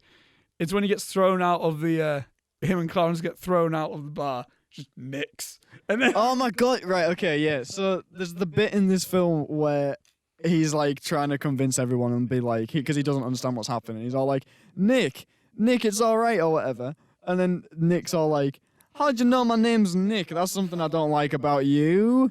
And then he chucks him out. And the bar, which he also earlier in the scene, Nick goes, What are you talking about? I'm the owner of this bar. Yeah, because he goes, where's Martini? You want a Martini? No, where's the boss? Where is Martini? No, where's He's the like, manager? I'm the boss. I'm the manager. Yeah, he's like, I'm the manager. And then he keeps referring to him as Nick. And he's like, how do you know my name? And then when he gets thrown out, big fucking sign on the front of the bar that says Nick's. Nick's bar. And it's like, well, what do you mean, how do you know your name's Nick if you're going, I'm the boss of this place? I just love how it's just like, as well, like how, like we see Martini's, it's got this nice cursive font, and right? Oh, and yeah, it's lovely. It's Arial. Yeah, it's just Nick's. It's just, it's just an Arial font of Nick's. Yeah, no. It's not Nick's Bar and Food, or like no. Nick's Hard Liquor. It's just Nick's. Yeah, no, and it's like one way you imagine like a real weird Cockney bloke saying it. Nick's. And I also love the bit how he's just like, I'm not sure if you noticed it when he's I think you'll laugh at this point. He's pinging away at the till. He goes, "Hey, look, I'm giving out wings." Oh yeah, Christ. I love how, like, but one thing I love as well. So when George was alive, Nick is a nice bloke. He's, chill, and he talks like normal. He's a lovely guy. Yeah. If George wasn't around, Nick becomes an arsehole and just really New York. Yeah, he gets like an accent. Well, if George never existed. How did George affect that? It's a great point. I never even noticed that. Did George know him from being a child and then send him to another? How did this? Also, did Martini never exist? Yeah. What? Oh, but he might still be in the slums. He might still be living in. He might not have gotten a chance to move out. I was gonna say, is he also a vampire? And if George's dad never had the other kid, he became a massive vampire hunter and killed Martini. Well, Martini looks like he's of the same breed as Mr. Gower. Yeah, they look that like can make sense. Yeah. But anyway, but there's that moment. What comes after that? He's walking down the street, and then there's Violet, who's just getting carted away in a car, probably for prostitution or something. Looks like it, probably. Yeah. Which, I mean, I can understand that if George wasn't around, that probably might have happened. Yeah, because he keeps on the street now, doesn't he? That's what I mean. That's a moment that I was going to say. That's one moment I was going to say. Because we were saying how Violet, she could have very well have been, I'm just the hot girl. Yeah. But it's that one moment where she goes to George being like, I'm moving out. Yeah. Can you help me with money? And then, she doesn't even come in for help with money. No, it's George offers it. Yes, that's right. Yeah. But again, it adds another bit of. It's like, they're all mates. It's not just like, she's the town slut. Yeah, it's like. But then, and again as well, it's this whole George wants to get out. But then you see he's not the only one that really wants to leave and feels stuck there, because she clearly doesn't. Yeah. Yeah, and then that moment, and then he goes to Ernie. Oh yeah, and it's just that whole, just like when Bert's beating up the thingy, Clowns. And he just disappears. Yeah, Clarence. I love the bit where and he's like, Clowns bites him. Yeah, he just bites him massively on the George hand. pegs it, and then there's he's wrestling. And he Clarence disappears, and he's like, it's like, Joseph, Joseph. Disappears. Bert's like, what? And then Ernie's like, I need a drink. I need a drink. He goes, where did you go? Help me find him. And then Ernie's like, deal with that. Nah, man, none of that. You deal with that. So weird. But I was getting serious Doctor Who vibes from Clarence. Okay. Serious American Doctor Who vibes. Oh, right, okay. I don't know why, but he was just like a real eccentric dude. Right, yeah. Loved him. Big Clarence fan. Clarence is great. Yeah. Clarence is excellent. But obviously we get the moment with Mary, which, I mean, yeah, as we said, how did she get glasses? Fine. She looked older also. It might have been just, I don't know. It could have been just how she was dressed up, but I mean, I don't know. Yeah. But then he punches Bert in the face. Excellent. Excellent stuff. And then a gun fires. Yeah, never thought I would see a gun fire in It's a Wonderful Life. It always takes me off guard every time I watch it. Bert shoots at him just randomly. I always thought myself, it's like, what if we just headshotted George there? Yeah. Like, what would happen then? Yeah, what would Clarence have done? He's like, but he doesn't exist technically. So how does this work? Yeah, so maybe the bullet just goes through him. Yeah, is George a ghost? But no, because he can get grabbed. No, because he gets grabbed. But so does Clarence. So the ghost just, I don't know. I don't know. This film, I don't know the logistics, but I don't care. this film isn't made for us to be asking the logistics of its universe. Yeah, it's like last week maybe last week, probably. My concept of time is beyond me. But me and Julia were watching, it's About Time. Oh yeah, I didn't For the watch it first still. time? Yeah, I still didn't watch it. Great movie, but I think I was saying this to her after it had finished. It's the only time travel movie I've ever seen where I haven't once tried to think about the logistics of how the time travel works. Yeah. Because in that film, it doesn't matter. No. It's not about the time travel And the at same all. thing with this, it's like, It's not about that. Yeah. It doesn't matter. I miss when films are like that. That's a recent occurrence, though. That's a dawn of the internet. That is. Yeah, like you see, Because you look in the 2000s. The 2000s even had stuff like that. Where it's like, don't worry about it. It's fine. It's a movie. You see an Avengers Endgame, and I mean, spoiler alert, but everyone in the world saying it's the highest grossing movie of all time. If you haven't, you're an idiot. The time travel in that was talked about for like months. But after I that movie don't came give a out. shit. It's like, who I cares? don't give a fuck. Just Yeah. enjoy it. Yeah. It doesn't matter. Yeah, exactly. Yeah, but the moment where George runs back to the bridge, Yeah. saying, "Please God, I want to live. I want to live," And the snow starts coming down. and it's you when like, if he's got a bloody lip, I'm gonna flip out. Yeah, and he did. Yeah. It was excellent. And he's just so overjoyed. He's like, Yeah. wait, Zeus's pills. Yeah, he's like buzzing. And Bert's so confused. Merry Christmas, Bert. He's like, Merry Christmas. I love how the first thing he says as well is like, Bert, you better watch out, I'm going to thump you again. Yeah. Like he's going to threaten him to punch him again for no reason. Like he had a reason to punch him in the first place. Back. He's just throttle him again. But no, it was great. And then he runs to see his crash car. And he goes, yes. Yeah, he's like buzzing that he totaled his car on a tree. Sees Bedford Falls. Woo! Woo! Merry Christmas movie house. I That's the bit that I know from Gremlins because that's the only bit that's in it. But- Merry Christmas movie. And I get him. I was like, oh, I remember cinemas. oh god, yeah. I remember cinemas. Which that plays a little bit more to it because we always take life for granted in the sense of like just generally like that. And I think especially with the COVID and all that, we all took it I was like, fuck, I remember the small things. It's like I said to you the other day, I was like, God, I remember when we could just hang out in communal and just bullshit God, all night. When we could just everyone just gather into a communal room and would watch a movie. Yeah, and we were just like, yeah, this is just a time. But then like since now, I'm like, God, those were like really. It wasn't even a year ago. Oh no! It's like, God, I'm nostalgic for January. Yeah. How's that worked? But I think that's what also like this film plays. It's even more timely now in that sense. Of course, it's like in the sense like again, it's like when cinemas actually do properly open again. It's gonna be excellent. I'm gonna love it. Or I like cannot wait. Or like when my local pub that I always used to go to, when that's like I could just go with Gary and Lewis and just sit down. I'm gonna cry. I miss Fairmaid so much. Everyone has those moments. Either working there or just going there for a drink. And I guess it's like, I mean, it's a lesser example of the situation. Of course, it's like, well, if you did kill yourself, look at all the things you'll be missing. Yeah. In this situation now, look at all the things we're missing that we took for granted now that we can't have them. Which I guess, like, and again, that's where the Christmas thing comes into it. Christmas isn't about, look at the decorations and look at this, look at this. No, the story it's about the emotional gratitude towards everything. I think this film does that wonderfully because again, it's not a Christmas film until the very last 10 minutes, really. Yeah.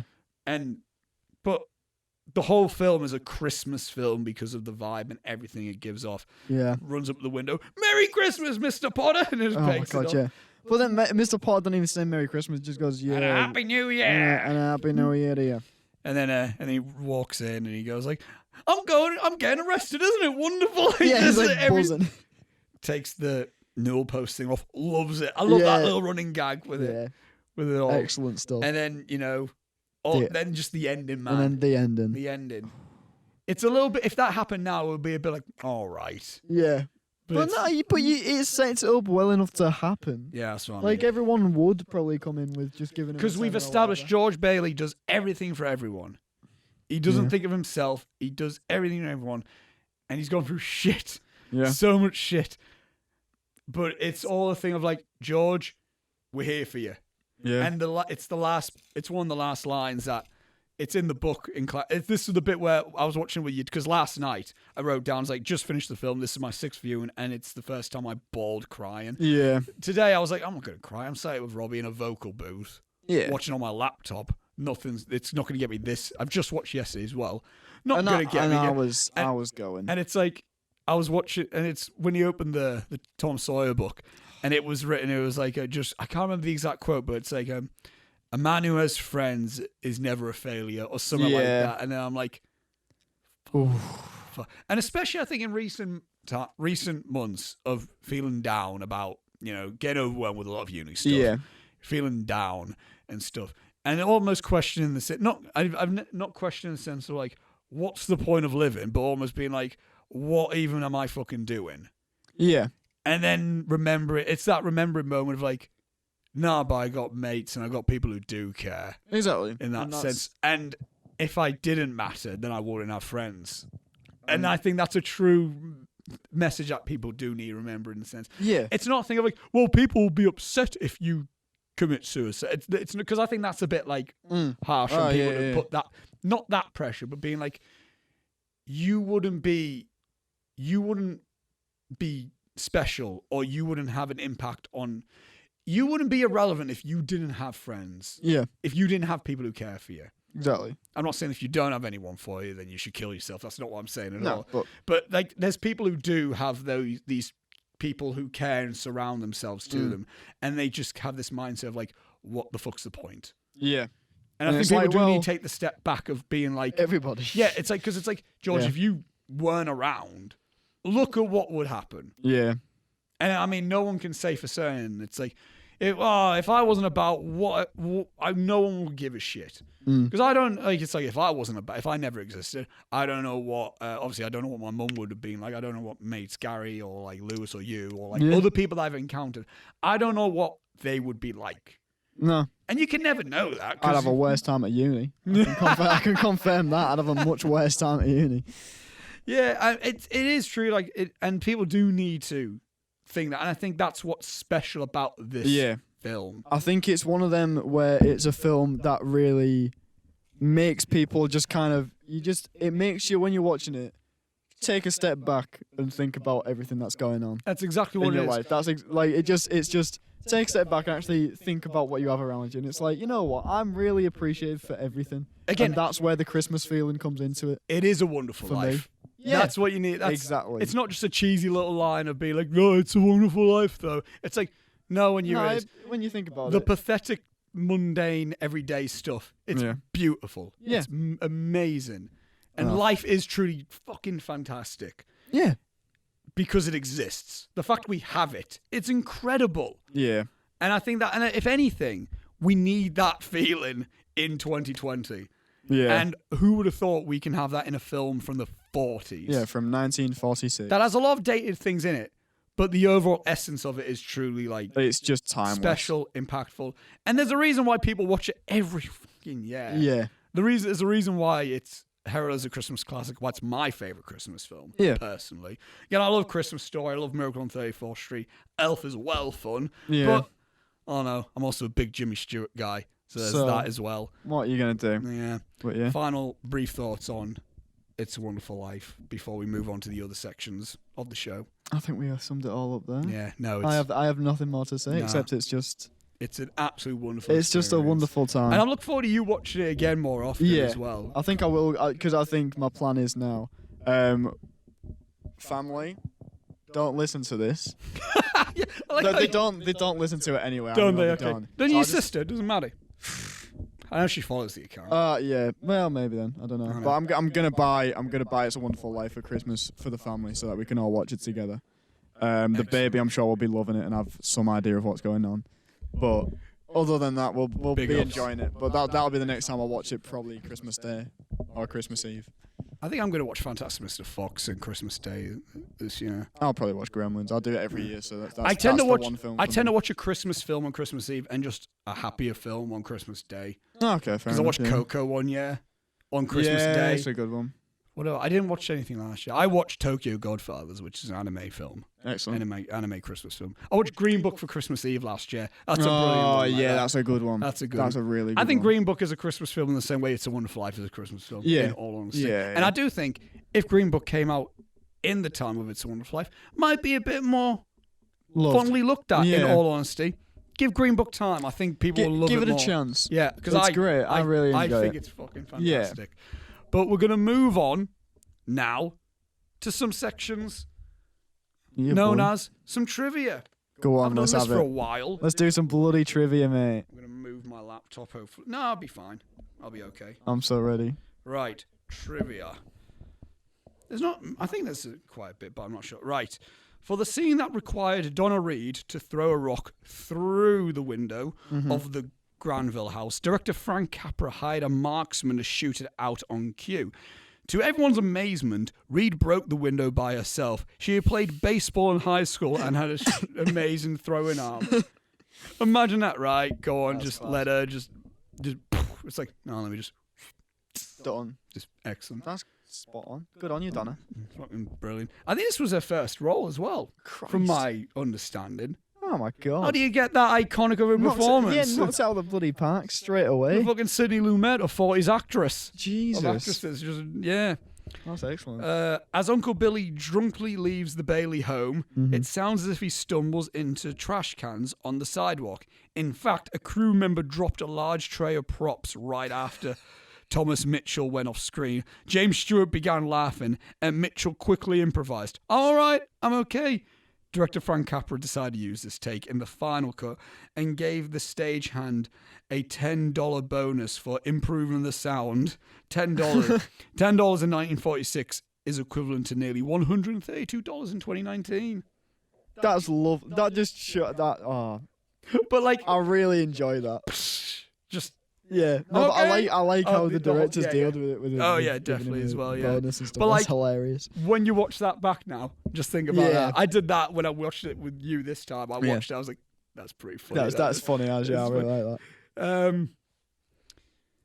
James Stewart was nervous about the phone kiss scene because it was his first on-screen kiss since he returned to Hollywood after the war. Under director Frank Capra's watchful eye, Stewart filmed the scene in only one unrehearsed take, and it worked so well that part of the embrace was cut because it was too passionate to pass the censors. Bloody hell. Yeah. Good on him. Yeah. But like, that's an interesting... It's like, oh yeah, Stewart fought in the war. Yeah, it'd have gone Because it away would have for been. it. Yeah. 46, and this was his first. That brings the intimacy and the kind of like nerves. Yeah, It works really well. I think the authenticity of it all. Yeah, and that makes sense actually, because it is a very authentic scene anyway, regardless. Oh yeah, that really adds to it. Yeah. Oh yeah, definitely. Frank Capra strove to make scenes as real as he could for actors. Thus, the first kiss between James Stewart and Donna Reed was shot at the same time as the other end of the phone conversation with Sam Wainwright on a different set. Wainwright's New York office at RKO's Pathy Studio. Oh. So literally, those two scenes happened simultaneously. That's really cool. Which is, for that time, pretty neat, I think. Yeah, that's really neat. Even us now, we'd be like just two different scenes and sync it up. But that makes sense of when they're reacting. Yeah. You can hear him. Yeah, they're timing it well. Yeah, definitely. No, that's great. Sam makes a fortune in plastics while Harry becomes an engineer at his father-in-law's glass factory. Both of these come out of director Frank Capra's own education in chemical engineering. Capra himself was unable to find a job with his background, and like George Bailey, considered himself a failure for many years, which really makes it quite an art. It's an auteur piece if you look at it in that sense. Yeah. It really is. But It's One of Life as an auteur piece. How did he get into filmmaking? I don't know. I mean, that's really interesting. Yeah. I'll have a look into that. Yeah, that's but Frank Capra really cool. basically is George Bailey. Yeah. Which makes that even more special, I think. Yeah, I really like that. He made this film in the sense to make him feel much more. But he was a writer, although there is some story about the writing credits and all that. But that's not in the trivia. That's something you can look up at another point, because I think it bogs everything down at the minute. While filming the scene in which George prays in the bar, James Stewart was so overcome that he began to sob. Frank Capra later reframed and blew up the shot because he wanted to catch that expression on Stewart's face. That is why the shot looks so grainy compared to the rest of the film. Never even noticed. I didn't notice it, if I'm being perfectly honest, but that's... Right. I'll have a look out for that. Yeah. Even watching it the second time, I didn't notice it properly, but yeah. During the bank run scene, director Frank Capra rehearsed the scene between James Stewart and Ellen Corby several times. When Corby's character was asked how much money she needed, she replied $17, which was in the script. Just prior to the first actual take, Capra took Corby aside and told her to give Stewart an odd number, thinking it would be funnier. Which... when she said $17.50 to Stewart, he was taken off guard and impulsively kissed her, which was not in the script. Stewart's spontaneous reply was so genuine that Capra left the scene in the final film. That's There's so much of this film. Again, it's just like improv of people just having a good time. The crew feel playful. Yeah, it must have just been a really nice set to be on. It's not in the trivia, but there's one bit that I noticed as well, that if there's an on-set rap photo, apparently, of them all. And in the photo, Capra and Stewart appear twice. But that's what that was, because the camera would have to be panoramic. And for a laugh, so they just decided to just run to the other side class. of the frame, so they'd be twice in the... That's hilarious. They would... That's excellent. Which is just brilliant. Like, I think like that sums it up wonderfully, I think, as well. Yeah. James Stewart cited George Bailey as being the favourite character he ever played, but stated in several interviews that Harvey was his favourite movie he starred in. I've seen Harvey. Harvey with the imaginary rabbit. What? You remember when idea. You remember when Reese made that joke about you being Harvey to Mike? Oh, yeah. That film. Oh, okay. Right, that makes sense. But apparently that's Jimmy Stewart's favourite film we've been in. The part of George Bailey was originally developed at another studio with Cary Grant earmarked for the role.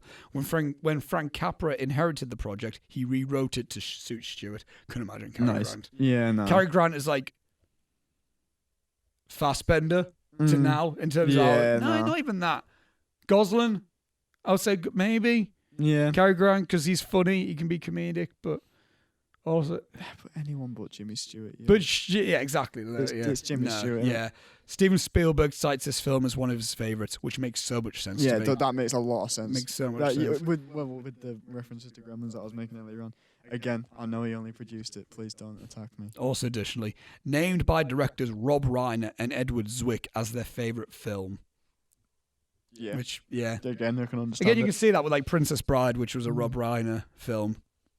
Yeah. Rob Reiner, who Leo found a really newfound appreciation for the other week for some reason. He just suddenly was like, he's mint, you know, because he went through his filmography and found all the stuff that he'd done. And it's like, oh my god, this is like the most underrated man in Hollywood. Stand By Me, there's a Spinal Tap. Yeah. Princess Bride, Misery. Yeah. I think that's where you kind of like... There was some stuff that Leo was, I can't remember what he was saying. But no, like stuff like that. I'm thinking...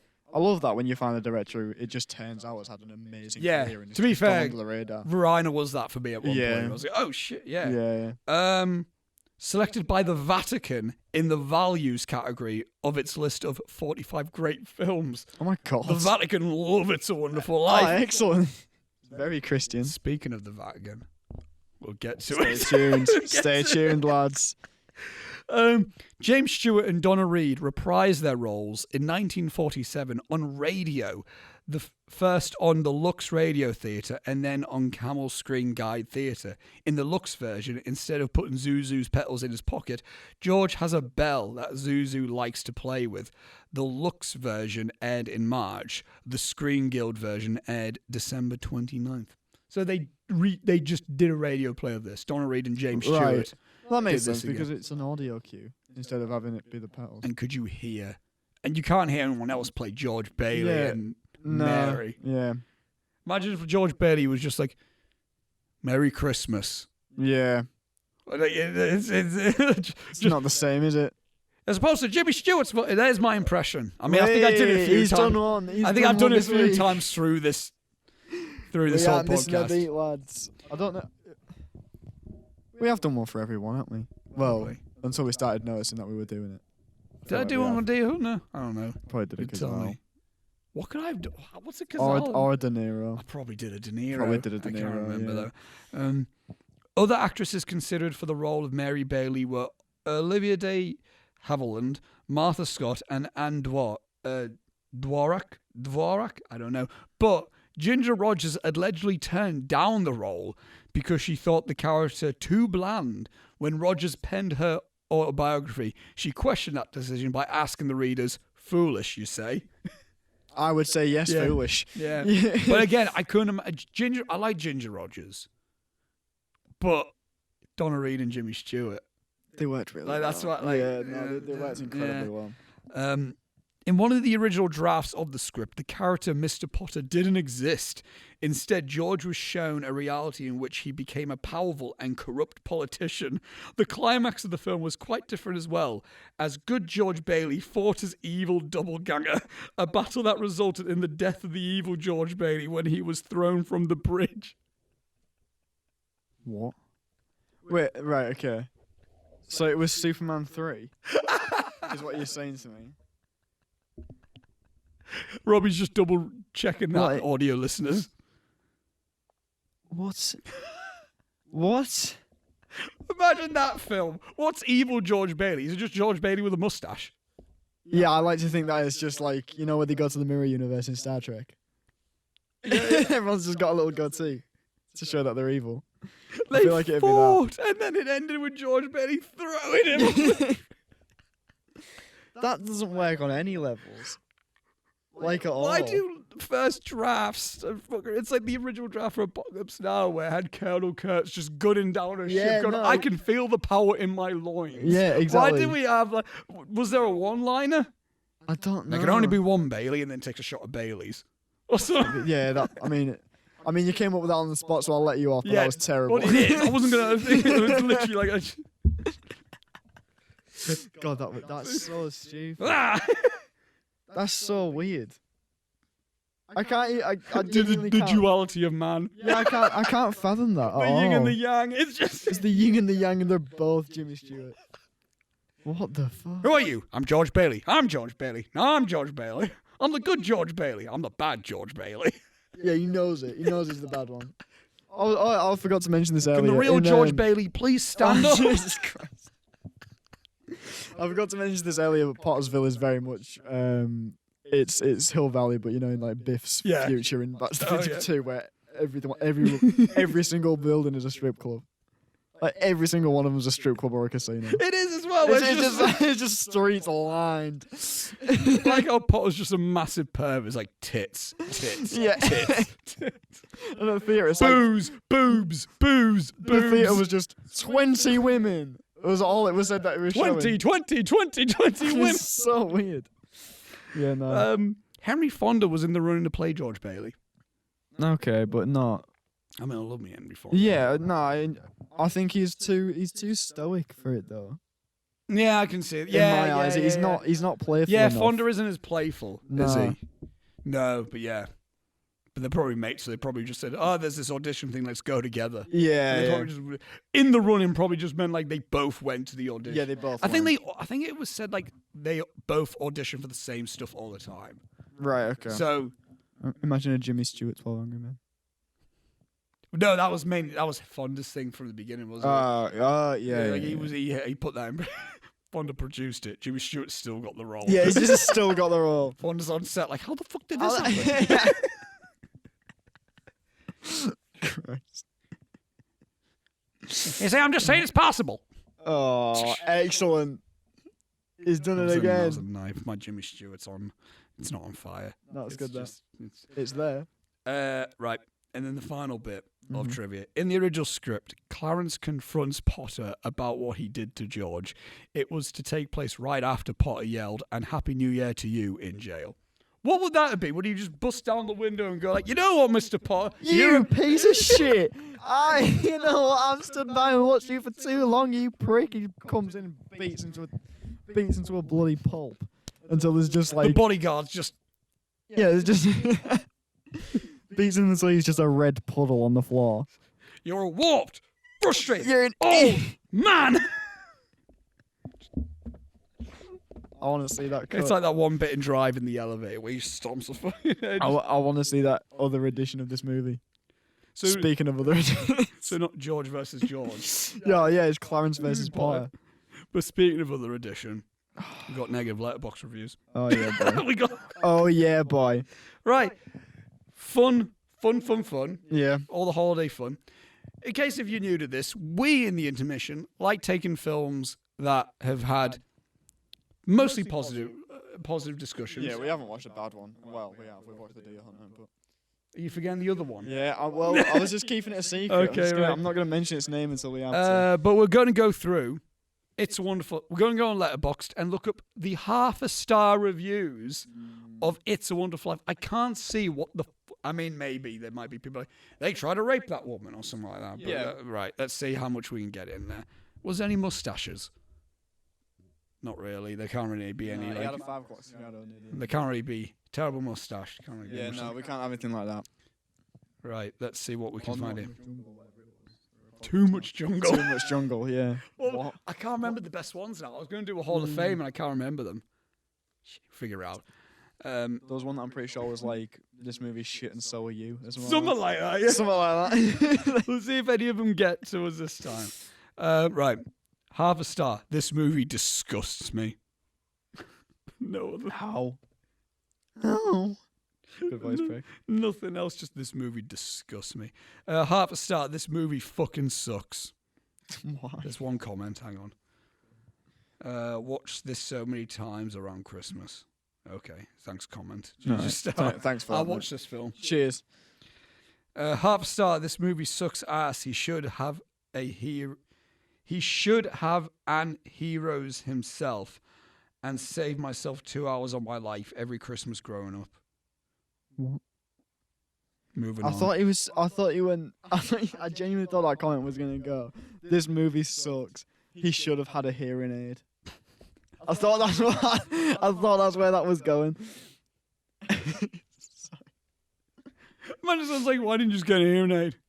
We'll be fine. What the fuck? Everything would have been fine. Because that's the thing. Yeah, because that's the thing that's wrong with him. George Hayes for first. I was like, that's what was doing my head in all this time. Oh my god. I didn't need marriage. I didn't need kids. Gets divorced. I didn't need, you know what? I can hear now. Fuck off, Mary. Oh my god.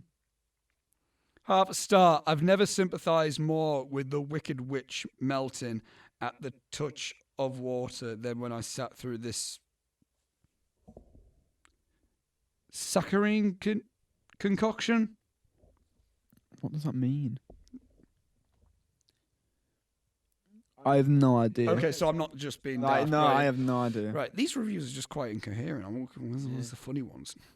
The scene where half a star. The scene where George holds his wife up in the air didn't occur in the film. Misleading poster. Wonderful lie. Because that's the poster. That didn't happen. That didn't happen. What the fuck? It's Okay. like the posters for the Josh Trank Fantastic Four, where it has like a burning city in the background and it's stuff. like, It's like, where was where this? was that in any of this movie? Oh, that's great. Half a star. Imagine having feelings. Wow.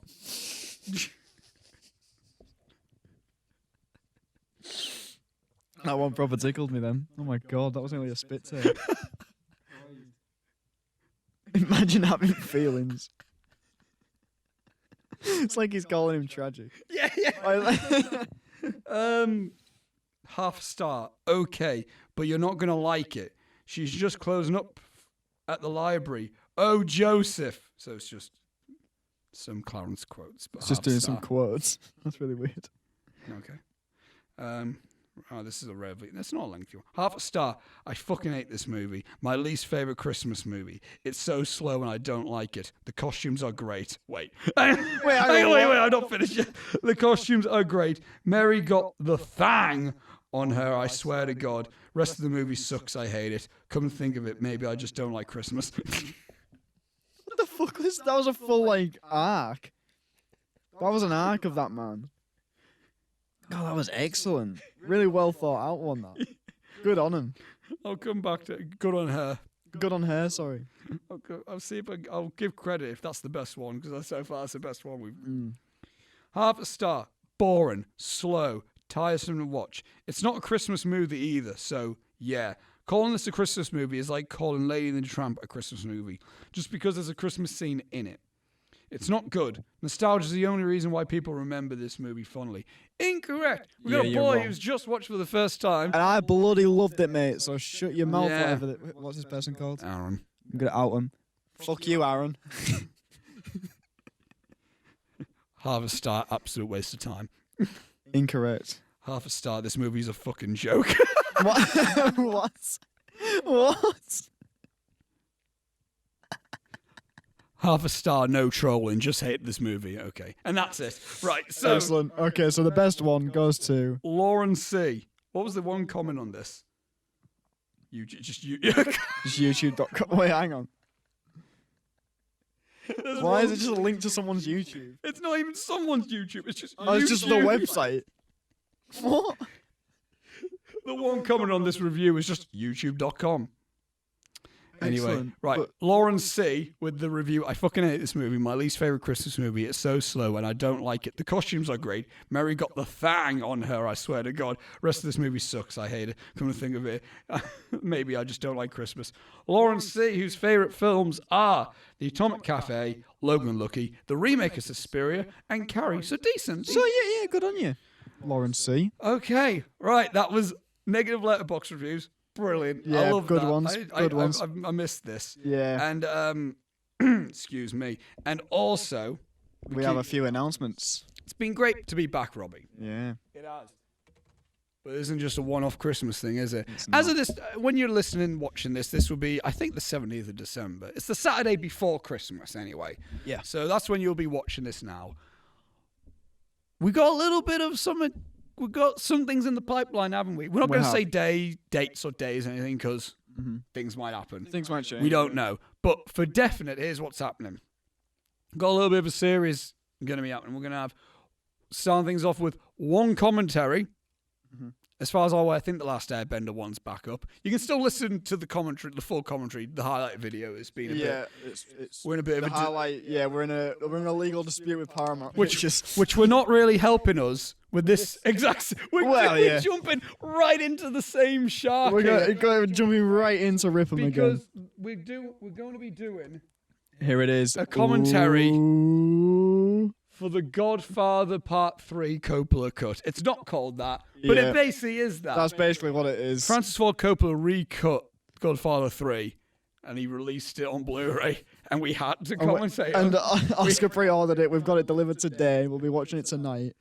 And that'll be the first thing you'll see within 2021. When we come back in 2021, in that'll January, be the first thing you see. And then what will follow will be four podcasts. I don't want to... I can say them because... we can say what they're going to be. The first one will be Citizen Kane. Yep. That'll be the first one, which I've seen, Robbie hasn't. I have not. Some Like It Hot, Billy Wilder, Some Like It Hot. We both have seen. Yeah. Quick little thing. No, we're not getting into it. Love it. Not the biggest fan. The third episode will be on Akira Kurosawa's Seventh Samurai, one of my all-time favourites. Never seen it. And Fritz Lang's Metropolis, which I've seen, really like.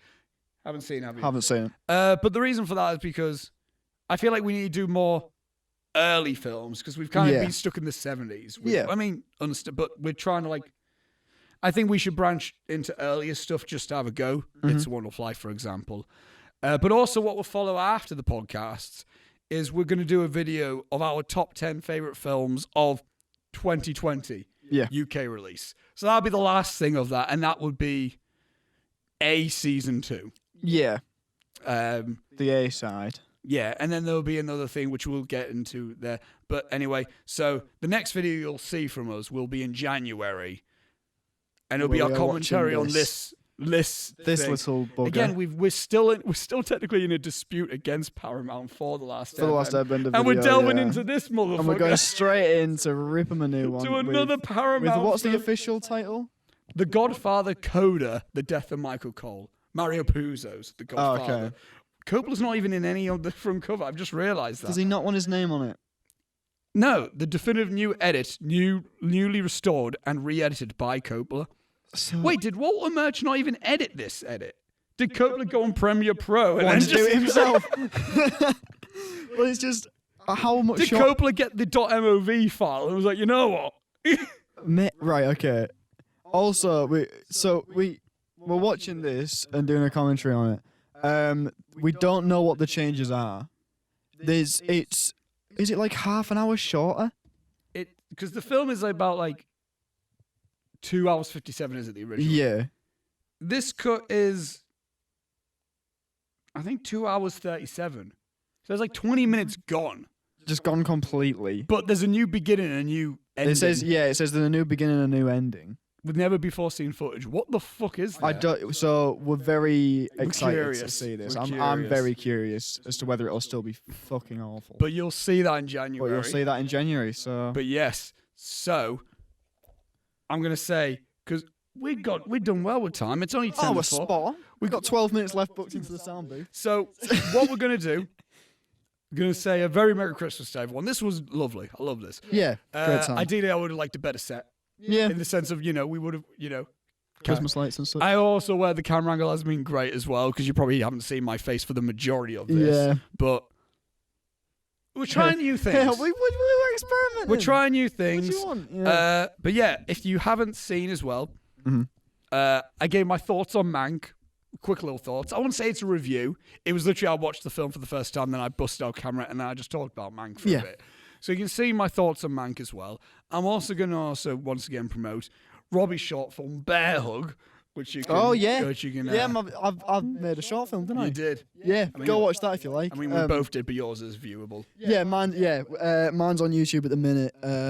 It's on the channel just called Robbie Sweetale. There'll be a link. Link in the description. Enjoy it. It's not the finished version. I'll warn you because we're sending it off to festivals and such in 2021. A lot of it revolves around CG and visual effects, and I want to touch them up because we made the film in 4 weeks, and I did every effect myself, and some of them are better than others. Let's just say that. So I do want to kind of refine them a little bit more before we send it off. But generally, you'll get the idea of what it is. Yeah. And they're all in place. It just needs to, touching up a little bit. I enjoy it. I like it a lot. Yeah. It's so fun. if you could spare 6 minutes of your time to watch it, that'd be greatly appreciated. Thank you very much.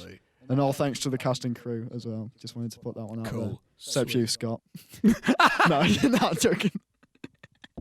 This is when we find out who watches these. Yeah, no, exactly. I'll slag off everyone. We should start doing that. We should just slag off people and see who actually listens. See who pays attention. See if we go into uni the next day and if they're all pally with us and we go, exactly. That's the best way. Excellent. Fuck you. And then it's like, you. They won't listen to this. You what? Yeah, they won't listen to this. And then it's like we see them and it's like, why? Well, come on, mate. No, it was it was really good fun. Stressful but great fun. So if you do get time to spare, just give it a little watch for us. I think it's on definitely 170 views or something. It's doing all right. About it's that doing now. fine. Yeah. So We're dating it right now. We're dating this. Yeah, exactly. But anyways, I want to wish everyone a very, very Merry Christmas. Yes. And we'll see you in the new year. And also, I didn't have a dad Oscar thing this time. No. Here's my little uncle Oscar thing. Yeah, it's been rough for everyone. Yeah. It's been an absolute rough year. But let's also remember, like It's a Wonderful Life, let's remember some of the better points as well. Because, for example, if it wasn't for, in all honesty, this pandemic, I don't know if we would have done this. No. In all honesty. Because this idea came about, it was after we did my episode, our podcast episodes, Amber Rowland and the individuals. I was like, I had a fun time talking with Robbie about that. And I was thinking to myself, I'll just have him on and we're rolling loads. Yeah.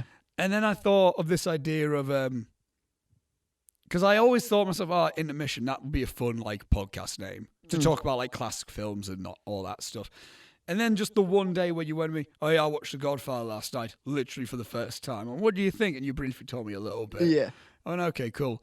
And then I just had this idea of I've got this idea. Robbie hasn't seen quite a lot of classic films and stuff. I think there's not much of that online, or at least not popular enough. And I'm not saying we're going to bring it there. But I mean, we explained this in the first episode. There's loads of people talking about modern films, superhero films, Star Wars, but there's still not enough people really talking about the older stuff. Yeah. And I thought, why not just have us two bullshit about those stuff. Have you watched new things, and also maybe have me watch something new every now and then? Yeah. I mean, the only one's been the Deer Hunter at the minute. Deer but, Hunter, yeah. You know, that's that. But also, you can see everything we've done so far on this channel. It's not even really an announcement thing. There's a slight little rebranding. We're the Intermission, not just the Intermission Podcast. Yeah, we're the Intermission now. It's just going to kind of allow us to do more content. A bit more flexible with what we can. I mean, the Instagram handle is still Intermission Podcast. Yeah. But on YouTube, we're just the Intermission because, of course, we're going to be doing other I mean, there's commentaries we're going to be trying other individual reviews, thoughts. Yeah, we're going to be having reviews of certain films. Once if I've seen something, I'll review it, you know, like what you did for Mank recently. Things like video essays, things like that. Anything we want to do in that involves film. We'll be slapping up there. So, but also, I don't want to try to restrict ourselves with certain things because we also get very busy with uni. But this is exactly. A spot, this is the spot we're breaking up for Christmas. Yeah. And by the time you've seen this, we would have broken. Anyway, my whole point of this whole thing is we did a slight rebranding. One thank everyone, literally just everyone through this year, not who just supported the Intermission, but just anyone who I've known through this year and got to know. And it's been an absolute... Yeah. Again, 2020's been a fucking rough year. But when I think back, 2020 has also been pretty... You know, I've managed to make friends with a lot of really solid people in 2020. Yeah. Like, who I got to know in 2019, but I got to grow a bond in 2020. Yeah. And I just think that's a really special thing. I think people need to think more about that, like in the sense of like 2020 has been fucking rough, but also think it hasn't always been rough. So just remember that. Yeah, and think about what you did whilst it was rough. Yeah. Because that's what's made me happy with it is that we had a rough time of it with everything that was going on, but because of lockdown, we started doing this. Because of lockdown, I learned how to do Blender and VFX and stuff. Got a script written. You got a script written. Yeah, that we're slowly starting. That we're slowly chipping away at. Yeah. So we've got stuff done. Definitely. And again, so my message to the people would just be very much the message of this film. If you're feeling down at all, because it has been a shit time, you know, take a step back, look at the bigger picture of what's gone on. Mm-hmm. You know. Definitely. And enjoy it for what we have, really. You know. And with that, a very Merry Christmas to all. And we'll see you for the Godfather Part 3 commentary. Yeah. Merry Christmas. Merry Christmas, everyone. We actually know a way to outro this show. Bye, everyone. Happy New Year.